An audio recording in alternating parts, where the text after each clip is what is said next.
This conference will now be recorded. Yeah, yeah, sure, sure. So we just need to call it or the meeting in general. We're good, thank you. Great.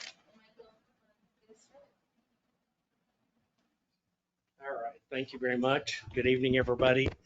Sorry, we didn't get sandwiches and cookies, but we'll try to keep the meetings smooth tonight. And maybe we'll get out here in time for meals. I just really wanted to take an opportunity because, to be quite honest, this will be my last budget message to this body, and really just give, I think, just some of, and I don't want to call them opinion, but kind of my history of our budget and where we're at and kind of what I see going forward. So if we go back, as most of you all know, I came here in May of 2007. I don't think I have to remind everybody, we were, for all intents and purposes, bankrupt. I mean, we had negative fund balance. We had a lot of money set aside for debt service. We were spending that. So really, we spent the first 3 years. So if I think about it from budgets and the preparation of budgets, the first 3 years, '07 to 10 roughly, it was survival mode, right? I mean, we were asking the county to front our tax dollars so we can make payroll. We had layoffs. We had, cut of services, cut of equipment, right? We were just literally in that survival mode.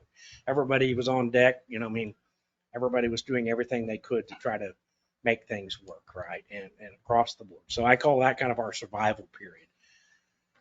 Well, the good or bad about that being in that mode is, as we know, come around the 2008 through 2010, we had the Great Recession, right? And so the plus for us is we were already doing things that a lot of cities had to do, which again was kind of go in that mode of how do we hold the line on budgets, cut budgets, what do we, what kind of things don't we do? Well, we were a little bit ahead of that, and I always say, I had this great premonition of what was coming, and I prepared for it, but it was just by pure luck and chance.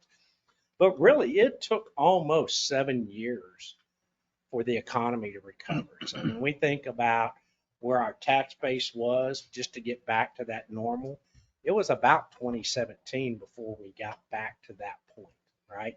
Where we really could start making some decisions about not just today, but what can we do tomorrow or maybe next week or next month? We could start looking out to the future. And so really over the last 5 years, we've had quite a bit of focus around tax burden, tax reduction, right? I'm not a big, mill levy is a mathematical term. It's really about the tax burden more than anything. We've been fortunate because some decisions we made in the early 2010s, 12s are coming to fruition now, right? Our IRBs, our development. You all have all seen the pictures of what it looked like in 2010 in the industrial park in 2020, pretty much. We've shown those to you, significant changes. And as a result of those significant changes, we really have opportunity with our budget to move us to a new level, to a new place. And that's really what I want to focus on. And Zach's going to go through all the details. He's the guy that gets to do all the details now. But we really have a few things I think we can focus on. Number one is our staffing. We have an opportunity really for the first time to properly staff our police and fire departments. They do a good job, right? They've served with distinction. And we've gone out for the grants and said, well, if we get a grant, we can fund these positions. I think we need to relook at that and say, we need to fund these positions. And if we get the grant, that's valuable. Because when we make those grant decisions, we're really making people decisions, right? We don't go get a grant that's going to pay for 2 or 3 years and then say in 2 or 3 years, we're going to eliminate the position. We're really making decisions about those positions. So I think we have an opportunity to really focus in our staffing. Obviously, police and fire are the big areas, right? You're going to see that. I mean, thing about fire, the challenge of it is when you can't add just one. When you add a shift, you add three, right? What we know about the fire department is we get a lot of overtime because right now we're 5. So when somebody takes a vacation and they get to do that, it's overtime. When somebody's sick, it's overtime. we try to use part-time. We try to use other resources. You got your fire chief working as a, as a captain on a fire truck on holidays. So what having that extra person does is allow those times when we go down to 5, we don't have to call for overtime. Will it eliminate all overtime? Absolutely not, because every employee, because of the work schedule, has a certain amount of overtime built in. But it will help us not to have to call overtime every time we have something come up, training, vacation, sick, whatever those types of things are, short, because we have an opening right now. Every time we have any of those, it's overtime. We've seen that in the police department. We've been able to do a little bit more around the police department, but I think you've heard Chief Mathies talk about their staffing plan and trying to get there. And then the last area where you'll see staffing is around public works. I always kid when I came here, it was really one man in a truck. Technically, we had one person in public works, and we had one person in parks that were full-time people that did maintenance. And we had Jack Peters, which we all referred to him as Jack of all trades, right? Because he wasn't even an employee, but he kind of helped us fill in all those little gaps. So he's kind of our Jack of all trades. And in that first year, we had to eliminate one of those 2 full-time people, right? That was just the deal. And for many years, we were still at one man in a truck. And then over the last couple of years, we've been able to build it up. And 2 or 3 years ago, the council, through some public input, said we need to add somebody so we could do a better job of our cemeteries. And think of cemeteries, I like to think of cemeteries as a park place, right? It is a place people go and give them peace and time to be with their family, that's passed. And so in many ways, it is, think of it in a park type of situation. And it costs money and people to maintain those facilities. So we're going to be looking at how we do public works, because what we really want to be able to do is more than just fill potholes, right? Even with one man in a truck, you couldn't hardly do that, right? You go get some cold mix and then get out, you take a shovel and you throw it on, pat it down and drive down the road. That's not the level of service I don't think you all want. That's not the level of service we hear from the public. So how do we properly staff our public works department and deal with that? The other area, and we'll get into the details, I'm just trying. The other area is you all have done an excellent job of helping us put together a pay plan that has grades and steps, and people can progress through those situations. But where we haven't done a great job is making sure we keep the pay grade, the pay plan in place with what's happening with inflation and CPI. And like everybody else, our employees are going, the dollar I made today doesn't go as far as the dollar I used to get, right? They're not unique to this problem of what inflation, especially over the last 2 years, has done to the paycheck. And again, you'll see some of that. I think we have an opportunity, and we've been working on that, but because we have this solid tax base that we've been able to build up over the last 10, 15 years, I mean, you're now able to invest in your future, invest in your facilities, invest in your people, invest in your parks, right? So we're fortunate we're in that place, and you all can have those discussions. Again, 15 years ago, we didn't have discussions like that. It was, I mean, literally, is payroll, how much money do we have in the bank? Can we make payroll? I know, and it's hard when you weren't there, and then I'm coming up here telling you this, and you're like, well, I didn't live through that, but it was a challenge. I mean, it was a challenge for our people, and people didn't know if they were going to be able to have a job, didn't know if they were, going to get full pay, whether they were going to have to, they had to give up a holiday or vacation time, right, just so we could do those things. So I think we're at a place now where we have the ability to invest in the community, right? And that's what this is about, investing in our community. We're not a return on investment kind of deal, right? We're not a business producing widgets and things. We are by nature inefficient, right? I mean, people say, well, be more efficient, and you want to be, but you got to have that fire truck with those people there, those policemen, the public works. They've got to be ready to go at every 24 hours all the time, right?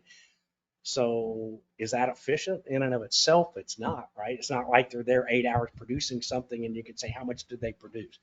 If they go on more calls, does that make them more efficient? Not really. So by nature of government, that's kind of where we're at. Now, there's things we do that we can do better, and we do efficiently, right? So how do we get the best price for a road project? How do we acquire materials? Those type of things. That we focus on those things when we're talking about efficiency. And then the last thing, and I know we all want to talk about tax burden, and tax burden's a great thing to focus on, but I think as an entity, we've done an excellent job of trying to focus on tax burden. It's unfortunate there are partner agencies haven't, and the question comes, well, how long can we take all the weight of trying to reduce tax burden when we are the ones, and I say we, I mean collectively, right, as an entity, as a city, as a community, but most of all the services that people depend on are paid for with that 25 cents out of every dollar, not the 75 cents out of it. So how much of that burden can we take on and still be able to provide the level of services that you as the elected council members representing the public are directing us to do? And so I will end with that. Again, it's kind of my spiel. I'll probably at the end of tonight's session talk a little bit more about these things, but I just want to kind of set that up because I really do think that this is an opportunity that we just in local government, especially in here, we just don't get very often.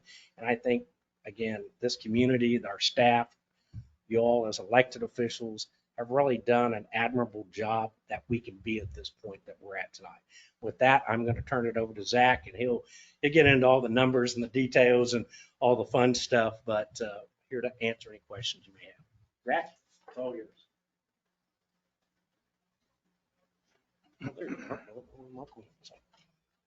Is that fan too noisy or too much? Thank you, Mike. Mayor, members of council, let's go ahead and dive into it. So first slide, these are those budget priorities that you've seen over and over again. Every time we've talked about the budget this year, I've included these slides. They are to continue to make investments in the critical city infrastructure and streets, facilities, and public spaces. By and large, those areas, as I've mentioned before, are not areas funded through the general fund. These are our bonded projects. These are our special sales tax projects, our special street and highway projects. So we're not going to touch on this area too much today because today is really a focus on the general fund and the use of those resources. So those last two bullet points, the focus on employee retention and then providing the appropriate tax burden relief, those are going to be the areas largely that the general fund is concerned with. So with that, we're going to jump right into what at this point the staff recommended budget is for the general fund in fiscal year 2024. And what this is informed by is all those metrics that I've walked you through earlier this year in our budget updates, our quarterly updates, and updating you on how revenues are coming in, where expenditure levels are falling out, and really, informed by those numbers and those metrics that you guys have been familiar with or made familiar with in our earlier presentations. So at this point, this is what I'm working under the current parameters, and then after we get done with the presentation, council will kind of give me their input on where things need to move around some. So under the current parameters of no change in the mill levy and providing a 3% step and a 3% cost of living adjustment for across the board for all city employees, and working under the assumption that we not get the AFG firefighting staffing grant. So not that we would not staff those 3 positions, but just that offsetting revenue that we would get from the grant assuming we do not get it. And I'll walk you through it as we go on. It's staff's opinion that at this point, we can still afford those additional positions in fire, in police, and in public works without any mill increase. And to Mike's earlier point, if we were to get the AFG grant, that's money to the good on our end of things. So what this assumes, though, is that we are staffing those positions regardless of whether we get that grant money or not.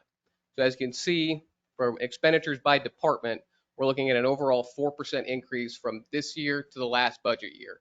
Now remember, the last budget year did include the AFG grant as well as a firefighting grant as well. So we're being pretty aggressive with our staffing recommendations at this point because we think we can afford it based on how revenues have come in this year without a mill levy increase or any tax rate increase on the city's part.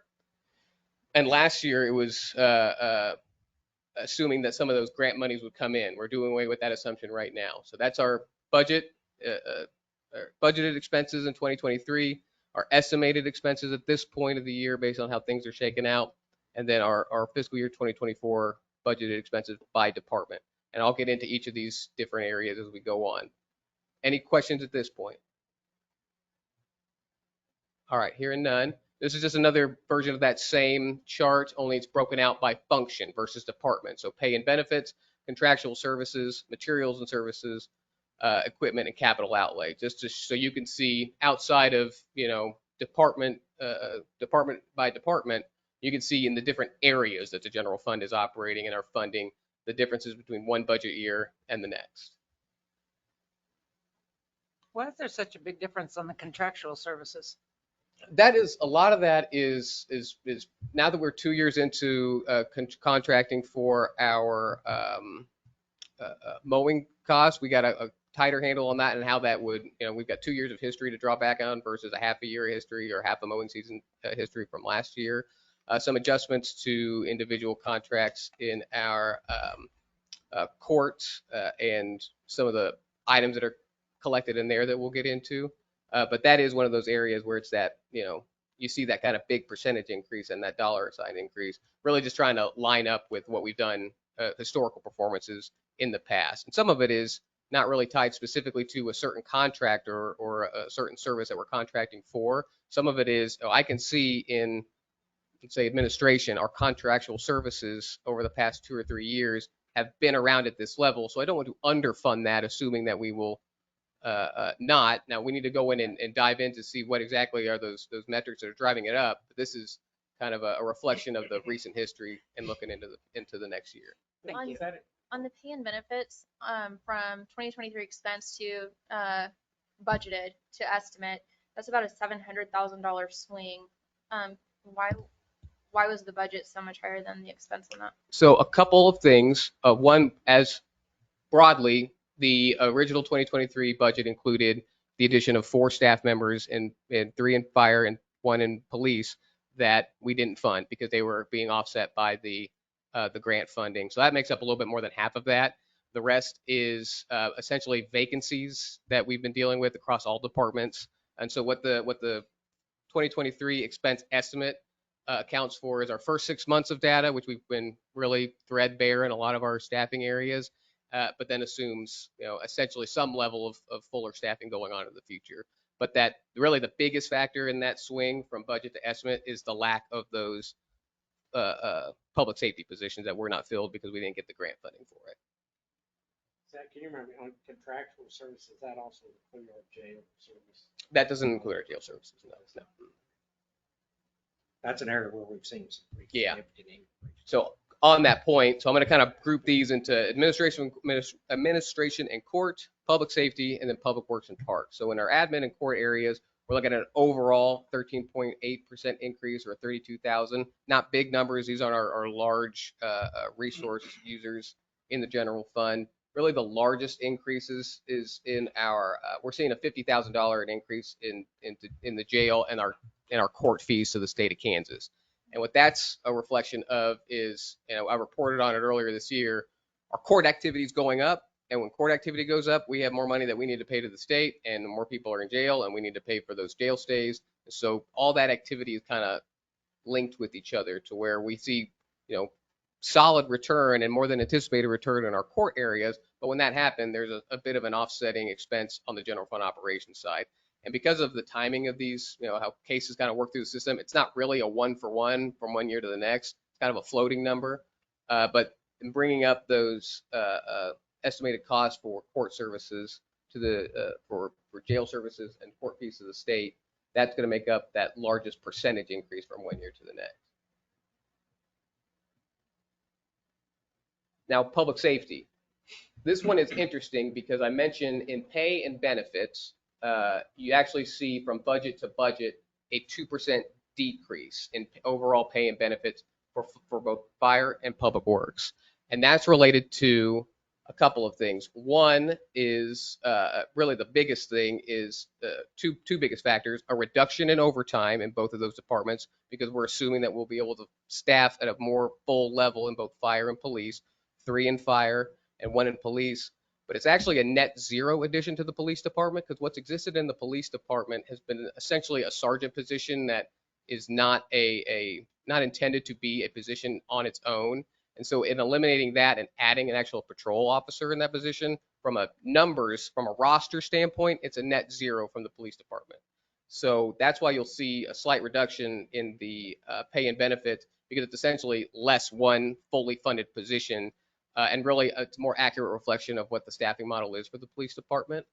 Outside of that, like I mentioned, it's an additional 3 firefighters and EMTs, firefighter EMT positions, so 3 positions, and then 1 patrol officer position in the police department.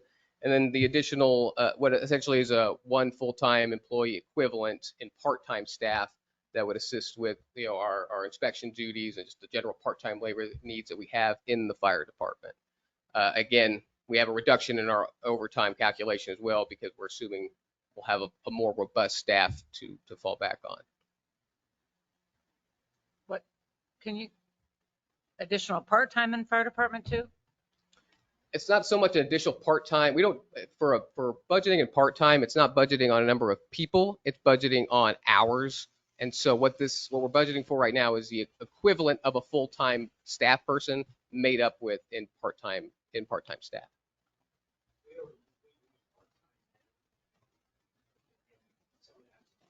Right.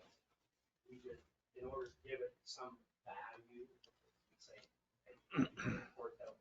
So we said, what's this in an FTE? So Gotcha. equivalent of FTE. Gotcha. Which in fire, regular chief, 2,800.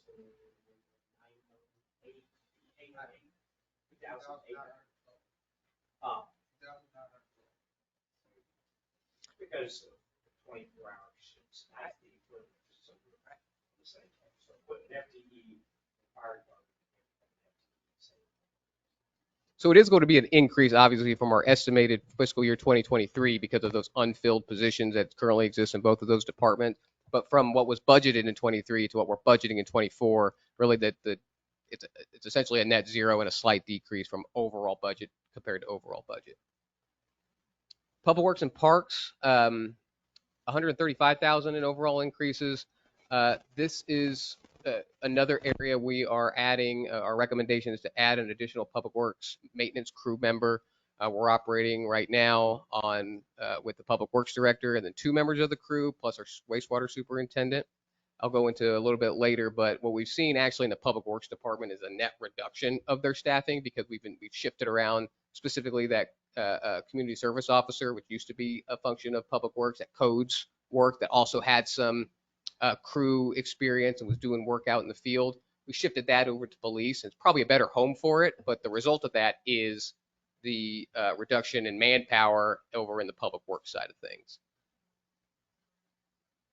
Also, as you can see in materials and services, equipment, and capital outlay, you see reductions in all of those because we're going to be probably relying a little bit more on Special Street for some of those items. CE's been working with administration to let us know, what are the equipment needs that we think we're going to need and what would be a good fit for the general fund versus what would be a good fit for the Special Street fund. So I think with a kind of more stability at the department head level area in that specific department, we'll be able to get a much tighter handle on the equipment needs needed in order to perform the work that they do at the staffing levels that they're requesting. So right now in Public Works, there's the director and 2 full-time employees. 2 full-time employees funded through the general fund and then 1 full-time employee funded through the sewer fund. And that's our wastewater superintendent. Is one of those the one dedicated to the cemetery? That's out of parks. So in parks, we've got our park supervisor and then our grounds person who's doing the cemetery and the mowing at the. And we're going to add one more to this? We're adding one more to the public, so specifically the Public Works. So the Public Works crew, the parks crew will remain the same. Probably still a little bit understaffed based on the amount of activity that we could be involved in. But parks will remain the park supervisor and our grounds crew who's got that cemetery duties that the council requested a couple years ago. And then in Public Works, funded through the general fund, it'll be the director and 3 crew members versus 2 crew members. Even with all the mowing that we have contracted out, for another full-time employee?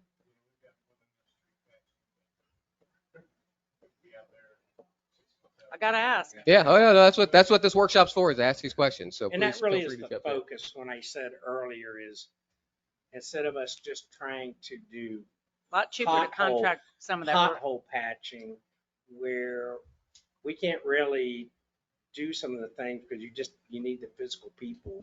This will allow for bigger, so when we're doing road repairs that we might contract out now, we will be able to do some. Now, we're still not going to do 3 miles of mill and overlays, or, we don't have an overlay machine. We don't have, but we have a miller, right, that we put on our tractor that we can mill out a patch, right, and do a full depth repair. But when you've got 1 or 2 people out there, right, you don't have anybody flagging, you don't have anybody for safety. So the intent here is that we can pull more of those kind of duties in-house. Again, I hate to say it, but mowing, though they still do right-of-way mowing, they're still doing those kind of things. But mowing is one of those areas where you can hire people at a fairly low cost that doesn't take really a high level of skills and knowledge. But when you start getting into paving, or you start getting into curb repairs, or you start cleaning drainage structures, which we don't even do right now, you want those people with a little bit higher skill level that are operating equipment. So that's the intent. So Zach, my question is now, you have a director, and how many employees? 3 employees. Okay, 2 are dedicated to public works, the other one is split between public works and sanitary. Public Works and sewer. So the third one is our sewer superintendent. Yes, sir. That's today. That's how it operates today. In Public Works, yes, sir. Mhm. Who is in charge of like weed eating along the trails and things like along those lines, like the walking paths in Edwardsville? What That's kind department? of split between our contracted duties and then the parks grounds person. So within the park proper and then the sections of trail on the north side of Wood End, that's the city crews who are doing that. The city person who is doing that. And then along the backside of the Riverfront Park Trail, that's our contractors doing that, So, as like, well as the around fast City Park, like that trail and back. inside the city park, and then on the north side of Wood End, and behind that area, that's city crews. And then the Wood End section, or excuse me, the section of trail south of Fastenal, and then the Riverfront Park, that's our contracted crews for specifically for parks. And they're also doing certain sections of the rights of way in those kind of more visible areas, but. And so this addition wouldn't improve the weeding, mowing and all of that in the city. This would be. for I mean, I think if we had streets additional staff, then we'd have the additional capacity to have more dedicated. There's probably going to be a closer relationship between the parks crews and their work and the public works crews and their work moving forward. Like I said, it's just been for the kind of lack of stability at the public works side, actually on both departments, from a staffing and a department head level position, to where things were kind of in flux and we just weren't operating at full capacity to begin with. If we get this filled, we've got stability from a staffing perspective. We've had stability from a staffing perspective in parks. So we've got now more stability at the top end of things in public works with CE being here. If we get and our current crew members, we've got one who's in public works, one who's kind of fresh, and we're hoping, is very optimistic that he pans out. So assuming that all of these staff members kind of stay on board and we get, fully staffed for the first time in a while in these areas, then we can kind of look at more what's our full capacity, to where we could potentially reduce some of these contracted hours or just provide a higher level of aesthetic service in some of these spaces. I think another thing that's somewhat important for us to think about, and on the public works side, and then the general maintenance of our equipment that we're starting to get, because we don't maintain our own vehicles now. Do we change oils? Do we minor stuff? And so the police vehicles, where are we changing oil at with them? Okay. Fire vehicles, same thing? Huh?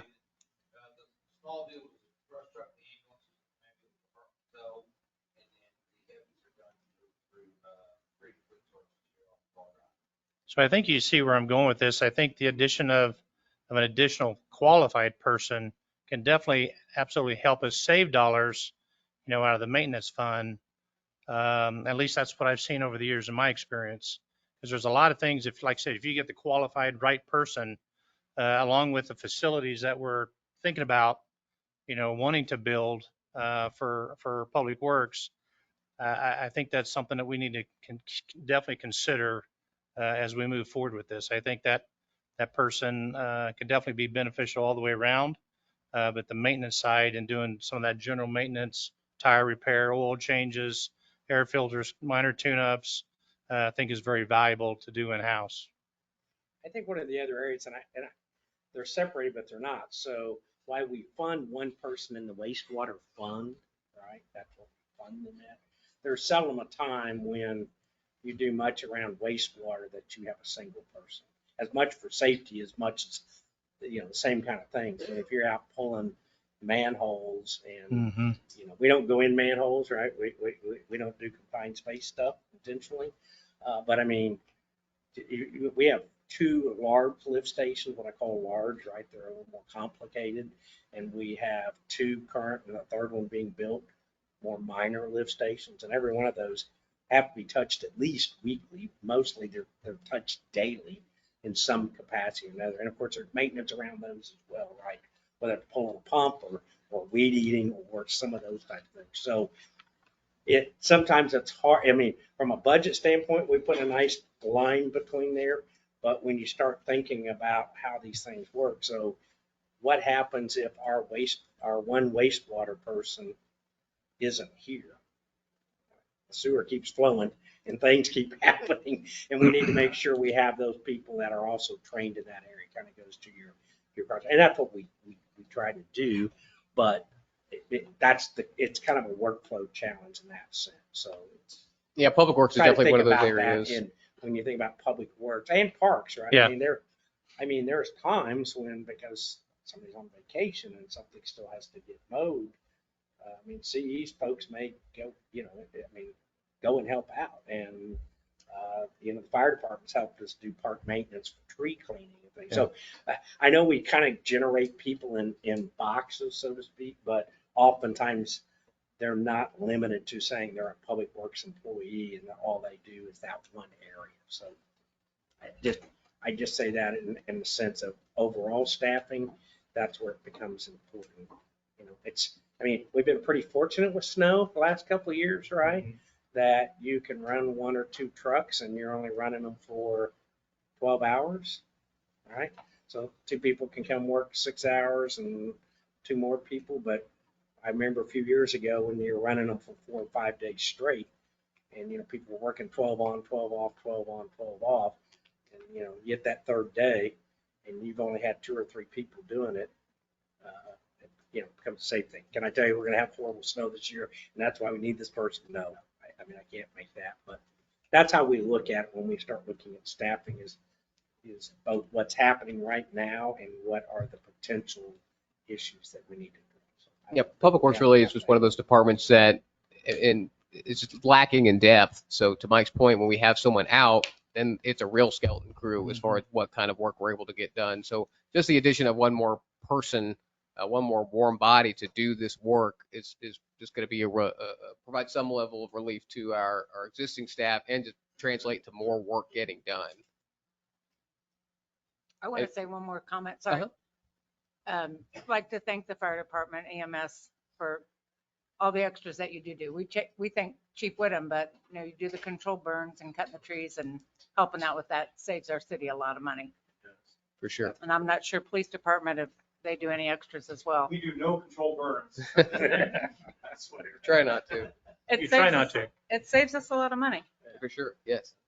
Any other questions on Parks and Public Works at this point? But I will say this for the police department. I've seen a few of their people that have some pretty good carpentry skills that have helped out around every building that you see or touch, that they at some point or another probably thrown a coat of paint on it or that, as well as fire, right? We have some talented people internally that sometimes we have to call on them to help out. That's real good. So that's the larger expense side of things. Obviously, the majority of our expenses in the general fund are wrapped up in pay and benefits. It's budgeted overall, as you saw from that first slide, to go up about 4%. So in keeping with that, I try to keep our revenues and our expenses moving at that same pace. Our revenues right now are budgeted to go up at that 4% as well. So it's not that, now I'll get into the next fund where we are expecting to spend down our fund balance some. but that's keeping pace with the revenue estimates that I've put together for fiscal year 2024. And that the reason I give those quarterly updates and we start with the revenue is because that's the metric that I'm using and working backwards from. If I think revenue is going up 4%, I'm not budgeting expenditures to go up 7.5%. Trying to keep those things at pace with the acknowledgement that we're going to probably spend down the fund balance some. But if we're keeping within our financial policies of 15 to 18% for fund reserves, I'm comfortable with that. If it means that we get some of the stuff accomplished. By and large, that 10% property tax increase, that's that valuation increase that was talked about. Sales taxes, that might be an area where we got 6 months worth of data that we're looking at right now. If things start to come in a little bit stronger than that all these numbers are kind of are not set in stone. They're where things stand right now from my estimate standpoint. So they may fluctuate up or down a little bit. I'm pretty confident in where they stand right now as far as where the margin of error might be. But any questions on how some of these revenue items are shaken out? I know it's kind of a big table, but on the percentage change side of things, if you've got any questions. Can you explain that miscellaneous revenue, 71% decrease? A 71% decrease of the miscellaneous revenue in fiscal year 2023 included that was where we budgeted the reimbursement of those grant funds. Okay. So somewhere between 350 and 400,000. That reduction is Huge. we're assuming we're not getting that grant. Now we could plug it in there and have a just like we did last year, operate under the assumption that we're getting it, and then if we don't get it, then we don't fund it. But again, where we're at right now, because essentially how our revenues are playing out right now, if you look at that bottom line figure from fiscal year budget to 2023 budget and 2023 estimate, so those first two columns, and look at the totals at the bottom, even less our budgeted or assumed grant reimbursement, where we thought we were going to get $7.3 million, even less that are other areas in the areas of court fees and sales taxes are performing to the degree that's kind of making up that difference. So we're actually overperforming where our estimates are overall from a general fund perspective. That kind of makes up for that lack of grant funding. So all that to say is, the way, and obviously this hindsight's 2020, but had we known that revenues were going to continue to be strong, we could have funded these additional positions that we're talking about now for the fiscal year 2023 budget, because the revenues are bearing out the way that they would if we would have got that grant funding or not. And so in looking at that, that's kind of what's going to given us the to say, well, the council's already, made the acknowledgement that we think we the body and we the organization think that we're going to need 3 additional staff members in the fire department. We've made that clear through that's a part of the grant application, is the acknowledgement that we either need it now or we think we're going to need those staff members over the next 5 years.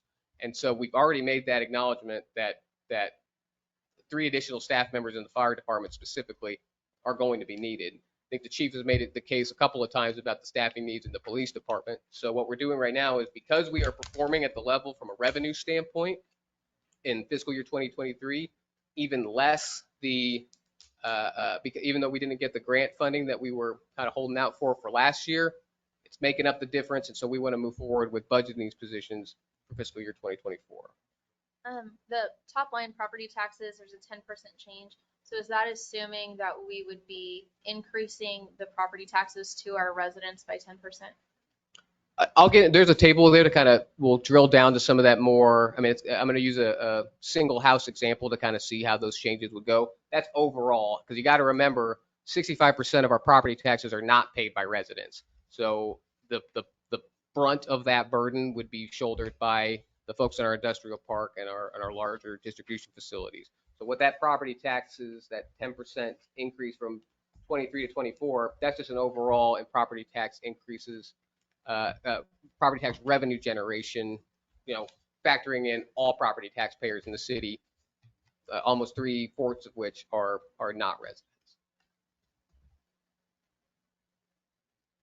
So with all that discussed, this kind of goes over what our fund balance would be. So assuming you'll see our $975,000, that was our audited fund balance at the end of last year, at the beginning of this year.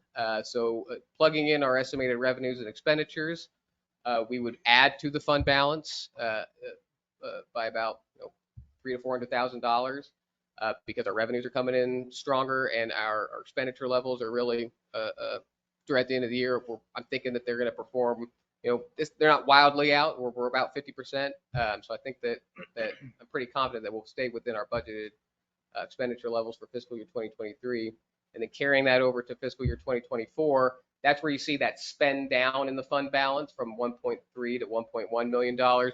But even though we're spending down our fund balance, it still keeps us within 15% of our operating fund, which is what that's the kind of the rock bottom area of our financial policy. We want to keep between 15 and 18% in reserves, so to stay within our policy. And if there's some kind of catastrophic event that we had no revenue for a certain period of time, this would get us through at least 3 to 4 months of the year, just based on our fund balance revenue, or fund balance in the general fund. And what's our current percentage of our fund balance? I will have to, I'll have to look and see what was budgeted. I think budgeted last year, we budgeted 50% as well. The last couple of years, we've really been budgeting at that low end of the fund balance per policy, but that's not been really driven by increases in expenditures. That's really been driven more by the decreases in revenue from our property, our mill levy decreases, to where if we would, we were the directive of the previous years is maintain the fund balance with respect to our major source of our revenue being depleted. This year is a little bit different in that we want to hold the mill levy solid, but spend down the fund balance and really get our staffing to where it needs to be. But we've been pretty consistent around that mark. I think we haven't been below 14%. I think we had 1 year, and it may have been a few years back, we were like 14.2 or 14.4. So, and I don't think we've had a year where we've ended it greater than 16. So we've been pretty consistent, which is a good place to be. I mean, I think it's shown to be an appropriate level for this organization. Yeah, and that's something to consider too. It's not necessarily the staff recommendation to go against policy, but it is the city council policy. So an easy way to think about this budget year is 1 mil is essentially going to be $100,000. So, the reduction of if we were just to do what I had recommended and reduce the mill levy by 1 anyway, it would bring us down to around that maybe 14.3, 14.2% of fund balance, which is below our financial policies, but it would still give us a fund balance of about $1 million. Again, it's not the official staff recommendation to go against the city council policy with relation to our financial reserve policies, but that's, to Mike's point, it's been done in the past. So with that, we talked about general fund stuff. Obviously, the major source of revenue in the general fund is our mill levy. So we're going to go into some of the nuances around the mill levy and the valuation history and some of the numbers involved in that. So what I did was I pulled this is a real world example of a home in the River Falls subdivision that the fiscal year the budget, it's a valuation, it's appraised value in 2023. So for the 2024 budget is $265,900. That's a little bit less than what the median is. Our median per the data that the county gave us was around that 280,000. But I wanted to pull a real world example. So I pulled this one out using the county data. So you can see, from fiscal year 2019 to fiscal year what's proposed for 2024, the city in that amount of time has reduced the mill levy by 4.4 mills. And again, I'm focusing solely on the city mill levy that we're in control of. The city has reduced the mill levy by 4.4 mills, or about 10% in that amount of time. Wyandotte County valuations, a process, again, that the city's not involved in, those values have increased by 60%. So obviously, that's not a one-for-one change. We can't make up the difference in 60% when we make up only 25% of somebody's tax bill. But we could do what we can to offer that, and we have been doing what we can to offer that burden or reduce that burden in that amount of time. So from 2019 to 2024, this person's appraised value, has increased to the point where they're paying about $400 more in property taxes from the most recent year to the 2019 is our base year for comparison's sake. However, As you can see in that bottom row, had we held the mill levy steady, so in 2019, our mill levy is 46.1. We reduced it 4.4 to 41.7. Had we kept it steady at 46.1, you kind of see where those property tax payments are shaking out, and the savings that the city of Edwardsville has introduced individually to their property tax statement. So that's where that's at the end of the day, they're still paying more because their valuations are going more. I think the point I'm trying to make from this process, from this graph, is that they'd be paying.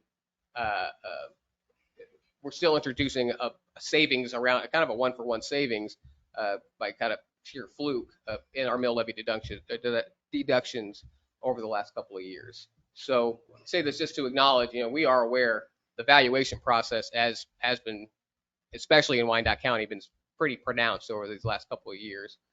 But this is to give you guys a full picture of the implications of that. Wanted to give kind of a real world example of just a random house that I pulled out of River Falls and kind of track their property tax payment history. One thing, if you'd go back to that one really quick, that would be really helpful to me is because while we reduced the mill levy, their city bill, the city tax bill, has gone up every year. So and I've said year after year, you're probably tired of me saying it, but just because someone's home is worth more money doesn't put more money in their bank, and it also doesn't mean the government should spend more money. And while things go up, and I understand that means mill levies might have to adjust or revenues might have to adjust, just because the tax assessment goes up doesn't automatically mean we're entitled to that much money as a city. So what I guess my question would be is not that they save $402 every year, but what was their city tax bill in 2019, 2020, 2021, 2022, 2023?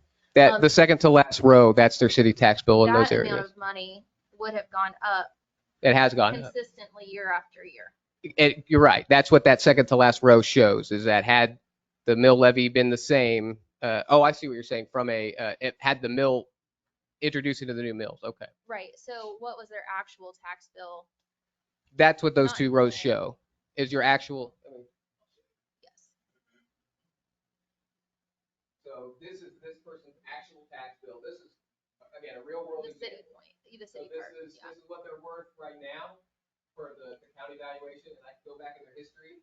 This is what they were worth in 2019. Yep. So in 2019, they paid this much, $879 in city property taxes. This is real. This is not hypothetical. This is actually what it's tax. Perfect. And this is what they paid in 2020. This is what they would have paid had we kept the mill levy the mill levy at 46.1. So they had a small reduction there. 2021, they paid $923 where they could have paid $984. 2022, they paid $974 where they could have paid $1,062. So savings there. And in 2023, they paid or they would pay if the mill levy was flat, $1,051 versus $1,163 had the mill levy not been. Right. And that's exactly what I'm asking, but I guess how I look at it is not a savings, because again, I don't think just because someone's assessment went up means that we are entitled to that much of an increase, if that makes sense. That's all I just wanted to point out, that just because someone's assessment's gone up doesn't mean that we should be taking that whole chunk of Mhm. money year after year. Because even with the steady mill decrease, thankfully, that we've been able to offer, their property taxes have gone up $1,200 I'm sorry, that would be if we move on in They've gone up $400 about from They're about 2019. $400, yeah. And so even though the mill has decreased, their bill has been going up year after year, even just At for the rate of maybe a little bit less than $100 a year, the rate has been going up that amount. That's correct. But my point about the valuation's not really, we can't offset the total value. We as a city do not have the capacity to offset valuation increases. So if somebody sees a net reduction in their property tax payments based solely on the city's reduction of their mill levy. Correct.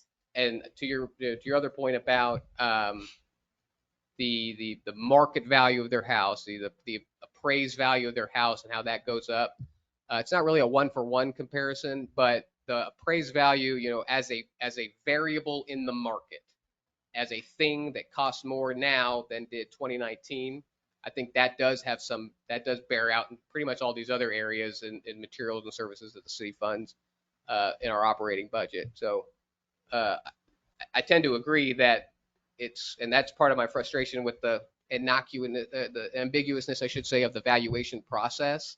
And to their credit, the appraisers do, their best to explain that process to homeowners. They came and explained the processes to us. But it's still driven by this kind of invisible hand of the market that's a bit frustrating to try and parse through. But it is a variable of the larger economic market, and it's as a thing that costs more now than did in 2019. One of many things. Thank you. Yeah. That, Well, I wanted to make sure that I was explaining that chart right. I know it's a yeah. lot of No, I think numbers. so. I think just having, that answered my question, because I was wondering what the Edwardsville tax was moving from year to year, and you do have it charted out right on there so we can see it. This is, again, just to show, for the benefit of the council, there are implications to our mill levy discussions.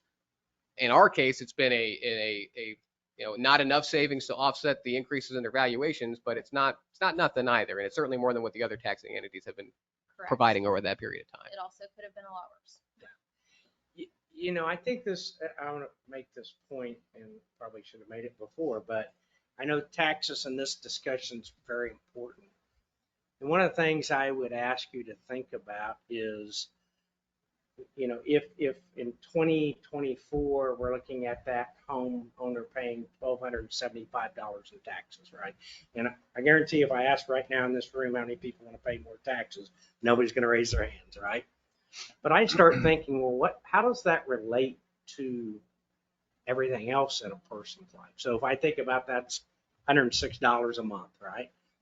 And I just think about it on my own, what's it cost that family? What are they paying in cell service? What are they paying for their internet? What are they paying to eat out? And you think about what service they're getting for $106 a month. They're getting 24/7 fire EMS. They're getting 24/7 police. They're getting their roads plowed. They're getting parks. And I understand that those things all cost money, but it's really what municipal budgeting, what governmental budgeting about is what value for the services are we providing, and how do we make that determination and everything. I want to go eat out 4 times a month, but I might have to eat out 3 times a month. I get that, but I'm not really willing to sacrifice not being able to pick up the phone and dial 911 and have those emergency services. So it's not an easy. You can't say, well, okay, pay more tax because you get this, or don't eat out and you get that. But I do think it's important that we remember what is that home. If we assume that's a 4-person home, right? That's going to average 3 something, right? So you're talking about $25 per person per month, thereabouts, right? For the service levels that they get for that. And I haven't compared it to other communities, but I would think we're pretty effective on what they get for their dollar. And again, I know it's not a nice, clean, black and white decision, but I do think as we, and especially all as the elected officials, think about this, because it's not easy, right? The easy answers are easy, right? I've said this a million times. If you said just cut the budget by X, that's the easy part. It's what are you willing not to have? That's the hard part. Or what are you willing to give up in order to have something? And that's the policy part, and that's the hard part, right? And I wish I could give you an easy answer, but I could tell you as long as I've been doing, I haven't found one yet where it's easy. I've never been in a place where it's like, I don't know how we're going to spend all this money. Can somebody come up with something else to spend it? It's not happened in my time. And again, it's a hard piece to try to put those two together. So I'll just say that. And just while we're looking at that, wrap so it that up. means Yeah. from last year to this year, we're looking at about $225 different in the city tax. For this specific address, yes. Well, say that. And that's about, It's I was just, $225 more of a bill from last year to this year. Okay. and that's for the about that number that he has up there. I pulled some stuff off the abstract we're in 4 separate abstracts, but for the most part, as you know, we have 4 homes that are in the KCK school district. That's an argument that the mayor and I have tried to work on. That's one for another day. But that's about where it's, it's falling out. About 264 is the average for our residential property per unit. We have 1,053 residential units, including apartments. So sometimes that skews it, but that's how they show it to us. So Yeah, this one's a little bit, like I said, a little bit lower than that average home Yeah. value that was reported by the county. But again, I wanted to pull a real world example to give you some more time. to know this what one's it looks like. slightly more, but it's Yeah. in that range. That's pretty much our range, right? I think you remember when we did the housing, when we were looking at the Highland Bridge, Highland, about 60%, we just kind of went through it. About 60% of our homes were at the 200,000 and below. There was discussion about, well, what's moderate housing price or low income or all right. And, they were talking about $275,000 to $300,000 home, which it falls pretty much right. I mean, it is a median value home. I mean, what they're going to build is right in that market. So I think these are fair numbers for the purposes of, again, looking at it on the big picture. Every individual homeowner is going to have something different. But we got 5-10 minutes if we can. But Yeah. So, and Councilmember Shriver had brought this up at the chart we've used in the past, but essentially a mill levy scenarios for this specific house, where the mill levy to stay the same from 1 year to using the same mill levy, reduction of that mill levy by half mil, 1 mil, 1.5 mil, 2 mil. So you can kind of see that breakdown, what their annual savings would be versus what their monthly savings would be at these different levels of the mill levy. So if we were to reduce the mill levy 1 mil, and this is irrespective of any conversation about operations, then they would save about $31 on their tax bill or on their city tax. Again, to get to your point, Mayor, about savings, they're not. It's not a reduction of $31. It's just $31 they don't have to pay, which would break down to those monthly savings right there. And so the mill levy is our big area of revenue coming into the general fund, and our big area of expenditures coming out of the general fund is our staffing and our compensation levels. We want to have a conversation about that, and Mike brought it up earlier in relation to the changes in inflation and the CPI changes. So looking at our staffing history. So really between fiscal year 2023 and 2019, we've added 4 positions. Really that's been backloaded in those years. And to provide some more context of these numbers. So in administration in 21 to 22, you see an addition there. That was really just a conversion from our planner to a contracted position to a full-time position within the city. And then in fiscal year 2023, we saw the addition of a dedicated office administrator, customer service clerk position. So all that's happened at the administrative side of things. In the police department in 2022, that was the same time that 2 things happened. One, well, it was the first year we budgeted the community service officer coming into that department. So you see from 21 to 22, that increase in police, but you also see a decrease of 1 in public works, and then that additional patrol officer to allow for that dedicated detective position that was talked about at that time. Our fiscal year 2024 recommendation, as I said, is more aggressive than what we've been recommended in the past, and that's 3 additional in the fire department, 1 in public works or the police department, and then 1 in the public works department. So any questions on staffing? Would that count in the police department, the additional officer for the K-9? That's all swallowed up in those larger numbers, It was right? an internal, Right. it was an assignment. So that wasn't an Yeah, we extra? didn't add anybody. Oh, okay. I thought that. That happened around the same time we were having those conversations Okay. about the dedicated detective position. I mean, I think one was 1 year, one was the next year. But yeah, to Chief's point, the K-9 position was not a new ad. Didn't we hire somebody to help with the court clerk or the court process? A part-time. This is all full-time employees. Oh, okay. How many, I guess it'd be good to know how many part-time that we have. Well, in the administrative department, 1, and pretty much, and we've got a couple different staff members in the doing part-time duties in fire, and then 1 part-time in police, who's really just our court So bailiff. police, the court officer, the Mhm. security officer is considered a part-time Oh, position. okay. And then we have the part-time court clerk. And then, of course, fire has always had some part-time. Of course, Parks and Rec, we they're really more seasonal. I mean, we still Right. calculate them as part-time, but they're seasonal people, right? That work concession stands, some of them work on field maintenance. Not to interrupt this, but about staffing, can we get a summary that we can all have of the staff numbers that we have in each department? And it'd be nice, because I don't know how many numbers we have in each department, how many part-time is in there, and as well as, what's the wish list? I mean, where do you want to be, Sure. in 2 or 3 years? I Sure. think that'd be beneficial for all of us to see that. I think And this if you're chart, down 2 or down 1, let's put that in there so we have that. Just a summary of all of our positions for the city. I think so what this chart does is that fiscal year 2023, that is a summary of all the of the Okay. funded full-time employees, not necessarily filled, but what's funded. And then I think what you're asking is for essentially an additional column that shows those Yeah. net additions in those Please. different departments. I can Yeah. definitely send that to you. And then break out Yeah. we don't have a robust part-time staffing in really any of our departments. But I can provide that summary as well. I mean, we really only have 2 what I would call permanent part-time. That's the court clerk and the police court officer.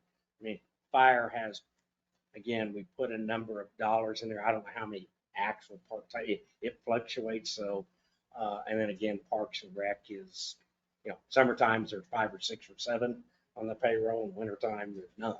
It's kind of- Very rarely 7 on the payroll for part-time. I would say probably closer to at the high levels, maybe 5. At any given time. I would think so, yeah. That's- And But, then do we have just a couple minutes left to Sure. wrap up? Yeah, yeah. We'll need to start so, the next but we meeting. can provide that information. I will say this again about staffing. When we're talking about what we're talking about here fundamentally, we're trying to get staffing for today, not 5 years from now. Okay. That's our goal, is to, what we Okay. think, what do we believe staffing is that we need for Right now. today's operations, not what do we need 4 or 5 years. That'd be good.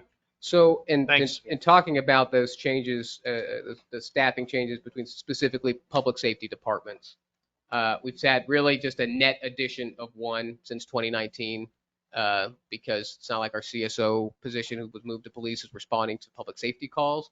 So that net addition of 1 has also come at the same time where we are seeing a 14% increase in calls or services from the police department, and then a 27% increase in calls for services from the fire department. So these are numbers that have been shared with you before in some of our departmental reports that the public safety departments have given you. But this is just to show you that our activity levels are, I mean, there was a dip in that 2020. I mean, everybody's aware of that. But since then, we've bounced right back. And I don't really see signs of slowing up in any of that. And so, I mean, to Mike's point, we need to staff for the activity level that we're seeing today, where we're just not really at the point where we are adequately. From a compensation standpoint, so that's kind of that chart shows, I mean, overall the general fund expenditures and then the payroll and overtime expenditures over those number of years, and then that breakdown of full-time employees. And then the bullets at the bottom show our compensation adjustments that we've been making since 2020. So from 2020 budget to what's recommended in the 2024 budget. And to Mike's earlier point, we've done a pretty good job of staying with our steps and moving folks through the step and grade system. That keeps folks from feeling stagnant, and they're actually moving through the process. They're moving up in the organization. What we've not done a great job at is our COLA increases, or our cost of living increases. We had a mid-year COLA of 1.5% in 21, which is really 0.75% overall because it was only a half year, and then a 2% COLA last year. And what's recommended now is a 3% cost of living adjustment for fiscal year 2024. So we're talking about those COLA adjustments and how they've not really kept pace with CPI changes. So that top line that you're seeing, that's kind of the overall, this is from the Bureau of Labor Statistics and their historical tables for average US cities. So overall, from year to year, from 2019 to 2020, inflation rose 1.23%. From 2020 to 2021, it rose 4.7%. And then 8% the next year, 5.2% the next year. Our COLAs have not kept up for that. So that gap that you're seeing, that's a reduction that's a gap that we're seeing from essentially a purchasing power from our employees based on the cost of living adjustments that we're offering versus the real world cost of living adjustments that are happening in the marketplace. So we're at a deficit overall in our employee standpoint. So our CPI increases, between that amount of time, depending on the metric that you're looking at, 19 and 21% increase, whereas our cost of living has increased as much as 21% in this amount of time. But our cost of living adjustments, irrespective of any step move or grade or step movement, has only been 6.75%. So that's where we're seeing these deficits at. So another way to look at this, so you look at a master patrol officer in 2019. That person's annual payroll at that time was $52,082. That was our step. That was our grade for that, our payment, annual compensation for that position. If that person stayed with the organization and experienced the step increases, so now they're at a K5, and the cost of living adjustments, our K5 position is now paying $62,000, which is a 20% increase from one year to the other, which is good. But when you look at the equivalent buying power, it's essentially zeroed out because inflation has rose at that exact same percentage, essentially from 2019 to now. So really, in 2019, where I was making $52,000, in order to make the equivalent in purchasing power from $52,000 in 2019, in 2023, I need to make $62,000. And if I want to have a 20% increase, a real 20% increase to where my money goes 20% farther, I don't need to be making $62,000. I need to be making $75,000. And this is all just because of factors in the market that we're trying to keep up with. We're never going to be way ahead of the market, but inflation has just been kind of out of control in pretty much every area. And it's really been pronounced these last 2 years, especially. And because our cost of living adjustments have not been as consistent as our step increases, that's where we're seeing that deficit. So where you see, now I'm making $62,000, which is 20% more than the $52,000 figure in 2019, but it's essentially the same amount of purchasing power as what existed in 2019. So it's not really my cost of living has increased, but my means have not increased at that same rate. And is that based on national statistics or Kansas and Midwest statistics? That's the average of U.S. cities. And I could drill it down more, but it's not, I can provide that information. If we're including like New York and Los Angeles and Chicago in it, it might be beneficial to have like the Midwest statistics, the CPI for the local I think that would be beneficial. So the next steps is, so right now, we've got a little bit of time left, but take your feedback either now or towards the end of this meeting on kind of the how things are laying out right now based on what the staff is proposing. And broadly, what the staff is proposing, a addition of full-time employees in 3 in the fire, 1 in the police, and 1 in public works, hold the mill levy steady, and working under the assumption that we're not getting that AFG grant.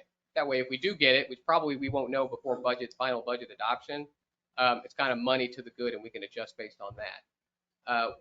What I'm going to be doing over the next couple of months is monitoring how these revenues are coming in and making sure that our department heads are acting within how they have acted in the past, and expenditures are staying at the levels they need to be at. Because over the next 2 months, that's where I'm going to be bird dogging. So if sales taxes are up a certain percentage higher than what I think they are, or court fees are up a higher percentage, and an expenditure level in this area or that area is lower, that's where I'm trying to find our areas that we can take the mill levy reduction out of and to plug that stuff in. There's also the use of ARPA funds. And so ARPA still exists out there, the ARPA funds that the city has been awarded. I'm looking at different ways and different models that we can kind of infuse that into the budget to provide possibly some tax burden relief. I'm trying to keep it all above board from what the federal requirements say I have to do. But there's also, I think there's an opportunity in ARPA to target offsetting some of the increases that we're going to see in our utility billing. So we talked about our wastewater contract last meeting and the increases from Wyandotte County based on that. I don't think that's going to incur any increases this year. I think our fund balance is healthy. We can stomach that. But next year we need to keep, we need to at least be trying to keep pace with some of those increases. I think ARPA can be used to essentially provide a rebate to the tax bill, or to the utility bill, to where if somebody gets their utility bill, they'll be able to see what the actual charge is, and then maybe an additional line item of here's your city ARPA deduction of whatever dollar amount it is. So we can offer that kind of real impact to the utility users on that kind of regular basis. So that's not affecting their property tax bill, but that is affecting their utility bills that they pay every 2 months.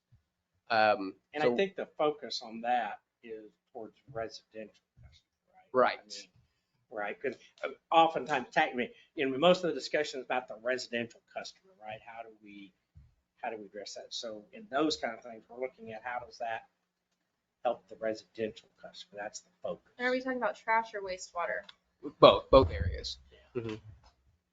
But so, if I think about my total cost, right, I mean, to live, right, I got all these different cost factors going in. If we can adjust some of those out here using ARPA for a period of time, won't be forever, it's giving relief to the residential, person, taxpayer, utility payer, whatever. So if we can do some of those things, that may have even more impact on kind of the pocketbook than maybe some of the other discussions around mill levies. A couple of communities have done some similar things that are pretty interesting. Whether it's similar to us, where maybe they have a large commercial bases, industrial bases, heavy sales tax bases, and they're using that to really focus on the residential versus across the board, right? I think it's a good concept. And then that last point is, this is kind of a more recent point that we're going to be looking at, but we've got some definite staffing deficits that we are trying to fill in current year in the majority of our departments. And one of the biggest factors that we're running into in our candidates is that we're not competing from a pay level perspective. So if we can't pay the people to come in now at rates that the market is saying that they can get, that puts an additional crunch onto the resources and our staff and the capacity that they have to do their job. So as the year continues to roll on, what we may come back with is the possibility of some current year compensation adjustments. Now, whether that's early, so taking that COLA adjustment, for example, and splitting it up between a half year and the rest of the next year, or an additional one depending on how revenues come in. I couldn't say that for sure, but it's definitely an area that we're looking at just as a strategy to help bolster our recruitment efforts, specifically in our public safety departments, because we've got I don't want to call it a crisis, but it's certainly at a crunch point for fire and police, where we just need quality people in to fill those positions, and we need to at least be competitive in the market. And at this point, the feedback that we're getting is that we're not. So the takeaways from this presentation would be, from a staff recommended budget is bring public safety and public works, public safety especially, to a more appropriate staffing level, and really at a level where we think we need it at, similar to public works. Just raise the capacity at our staffing level in that area, and then the compensation adjustments to really, it's not gonna catch us up to where how cost of living has been changing, but it's certainly going to get us closer. It's better than not doing it, I guess, is the main takeaway. So people and pay is kind of that big thing coming out of the general fund, where you see those big impacts. So, Zach, how far behind are we that you think, and maybe the chiefs, I'm sure you guys know this, but how far behind are we on percent wise, on a salary? Probably depends on the position that you're talking about. I would maybe defer to our folks to see.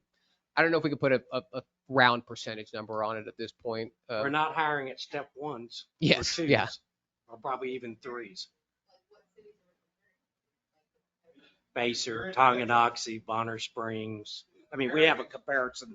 We compare against Bonner, Tongi, Baser, but we compete with Johnson County, KCK, Jackson County, and when you're sitting there talking about pay differences, we're talking about just from this side of the river to the south, $20,000 starting for a firefighter.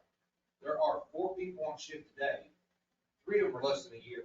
Councilmember Bishop brought it up 3 months ago. Where the hell is everybody with 5 to 10 years experience? They're gone. The reason why? $35,000 to $45,000. Well, I think every fire department around here is pretty. Yeah. So we're all here to pay Paul. And there's a paramedic shortage and everything else.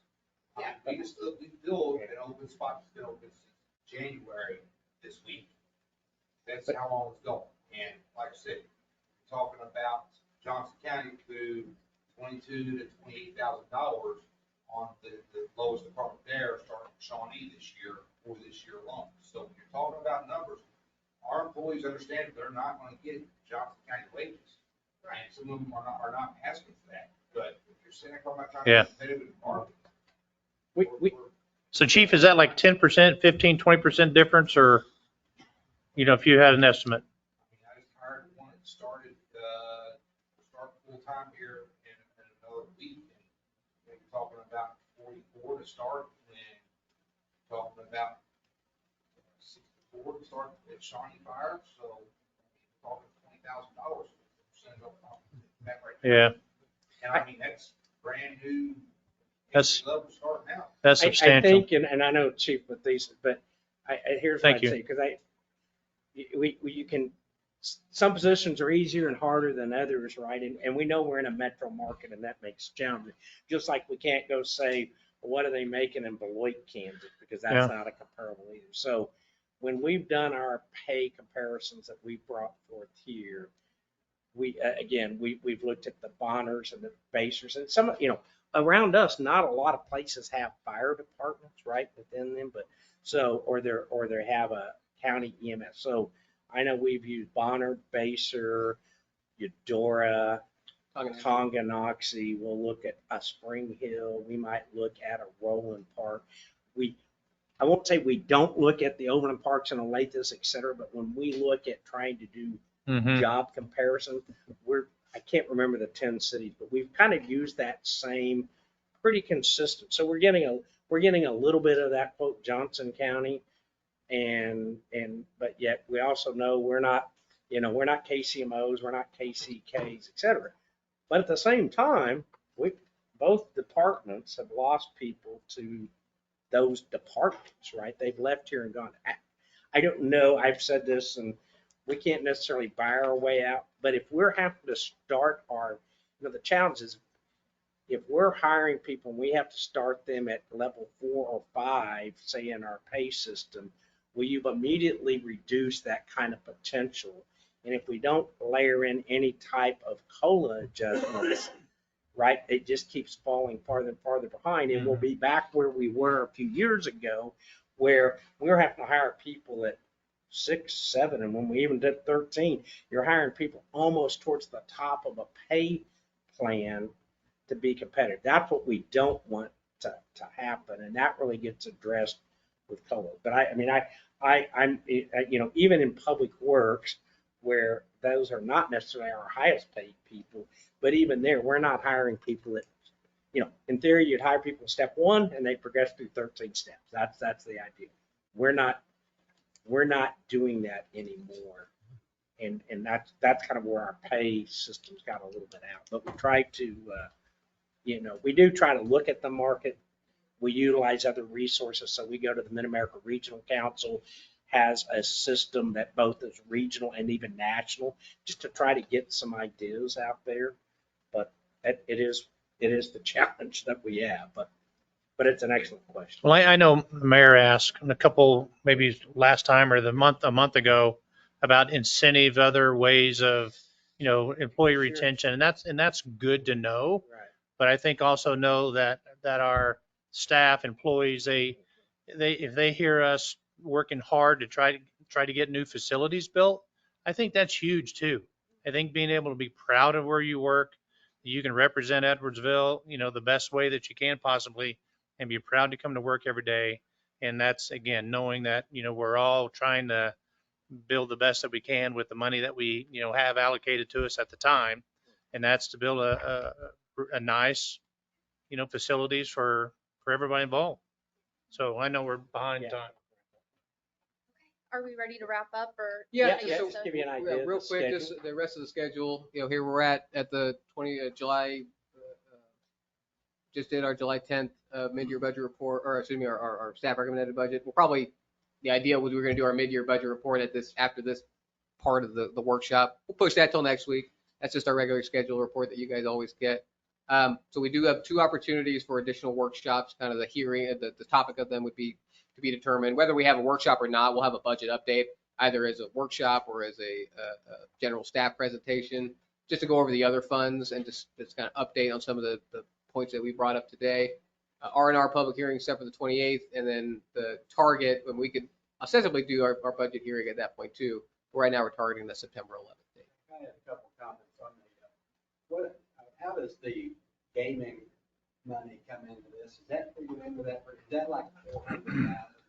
That is reflected in our revenues. So you look at the second to last, over the total, the second to last row, that's where our gaming is. So look at 440,000. That's pretty stable. I mean, it had that dip in COVID and then bounced back, and it maybe bounced back a little bit at a higher level than it was before. But I missed it. oh, no problem. The other thing I wanted to ask about the sales tax is going to be an issue too. That will be in 25.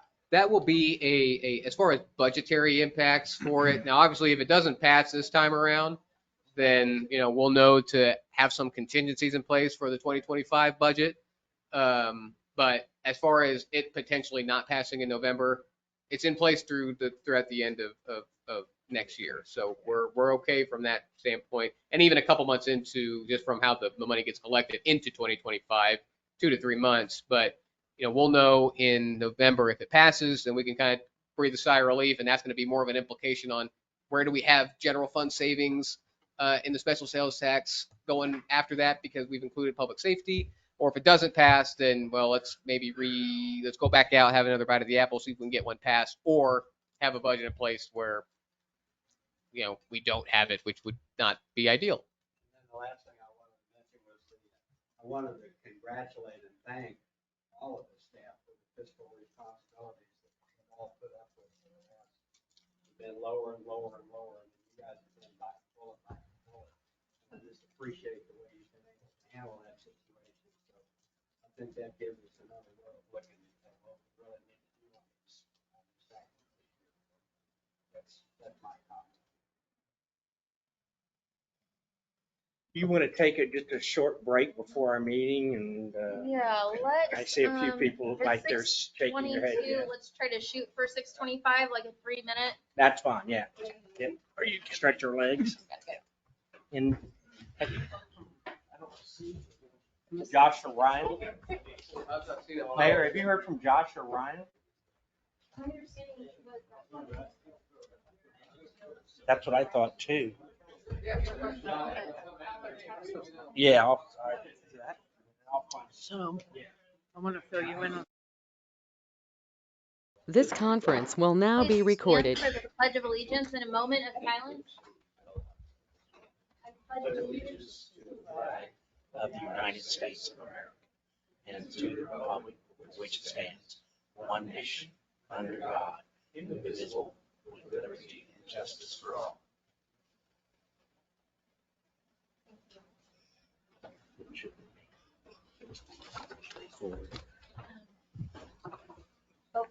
Just in the consideration for the evening's agenda, I did ask for 6 to just have a possible action item.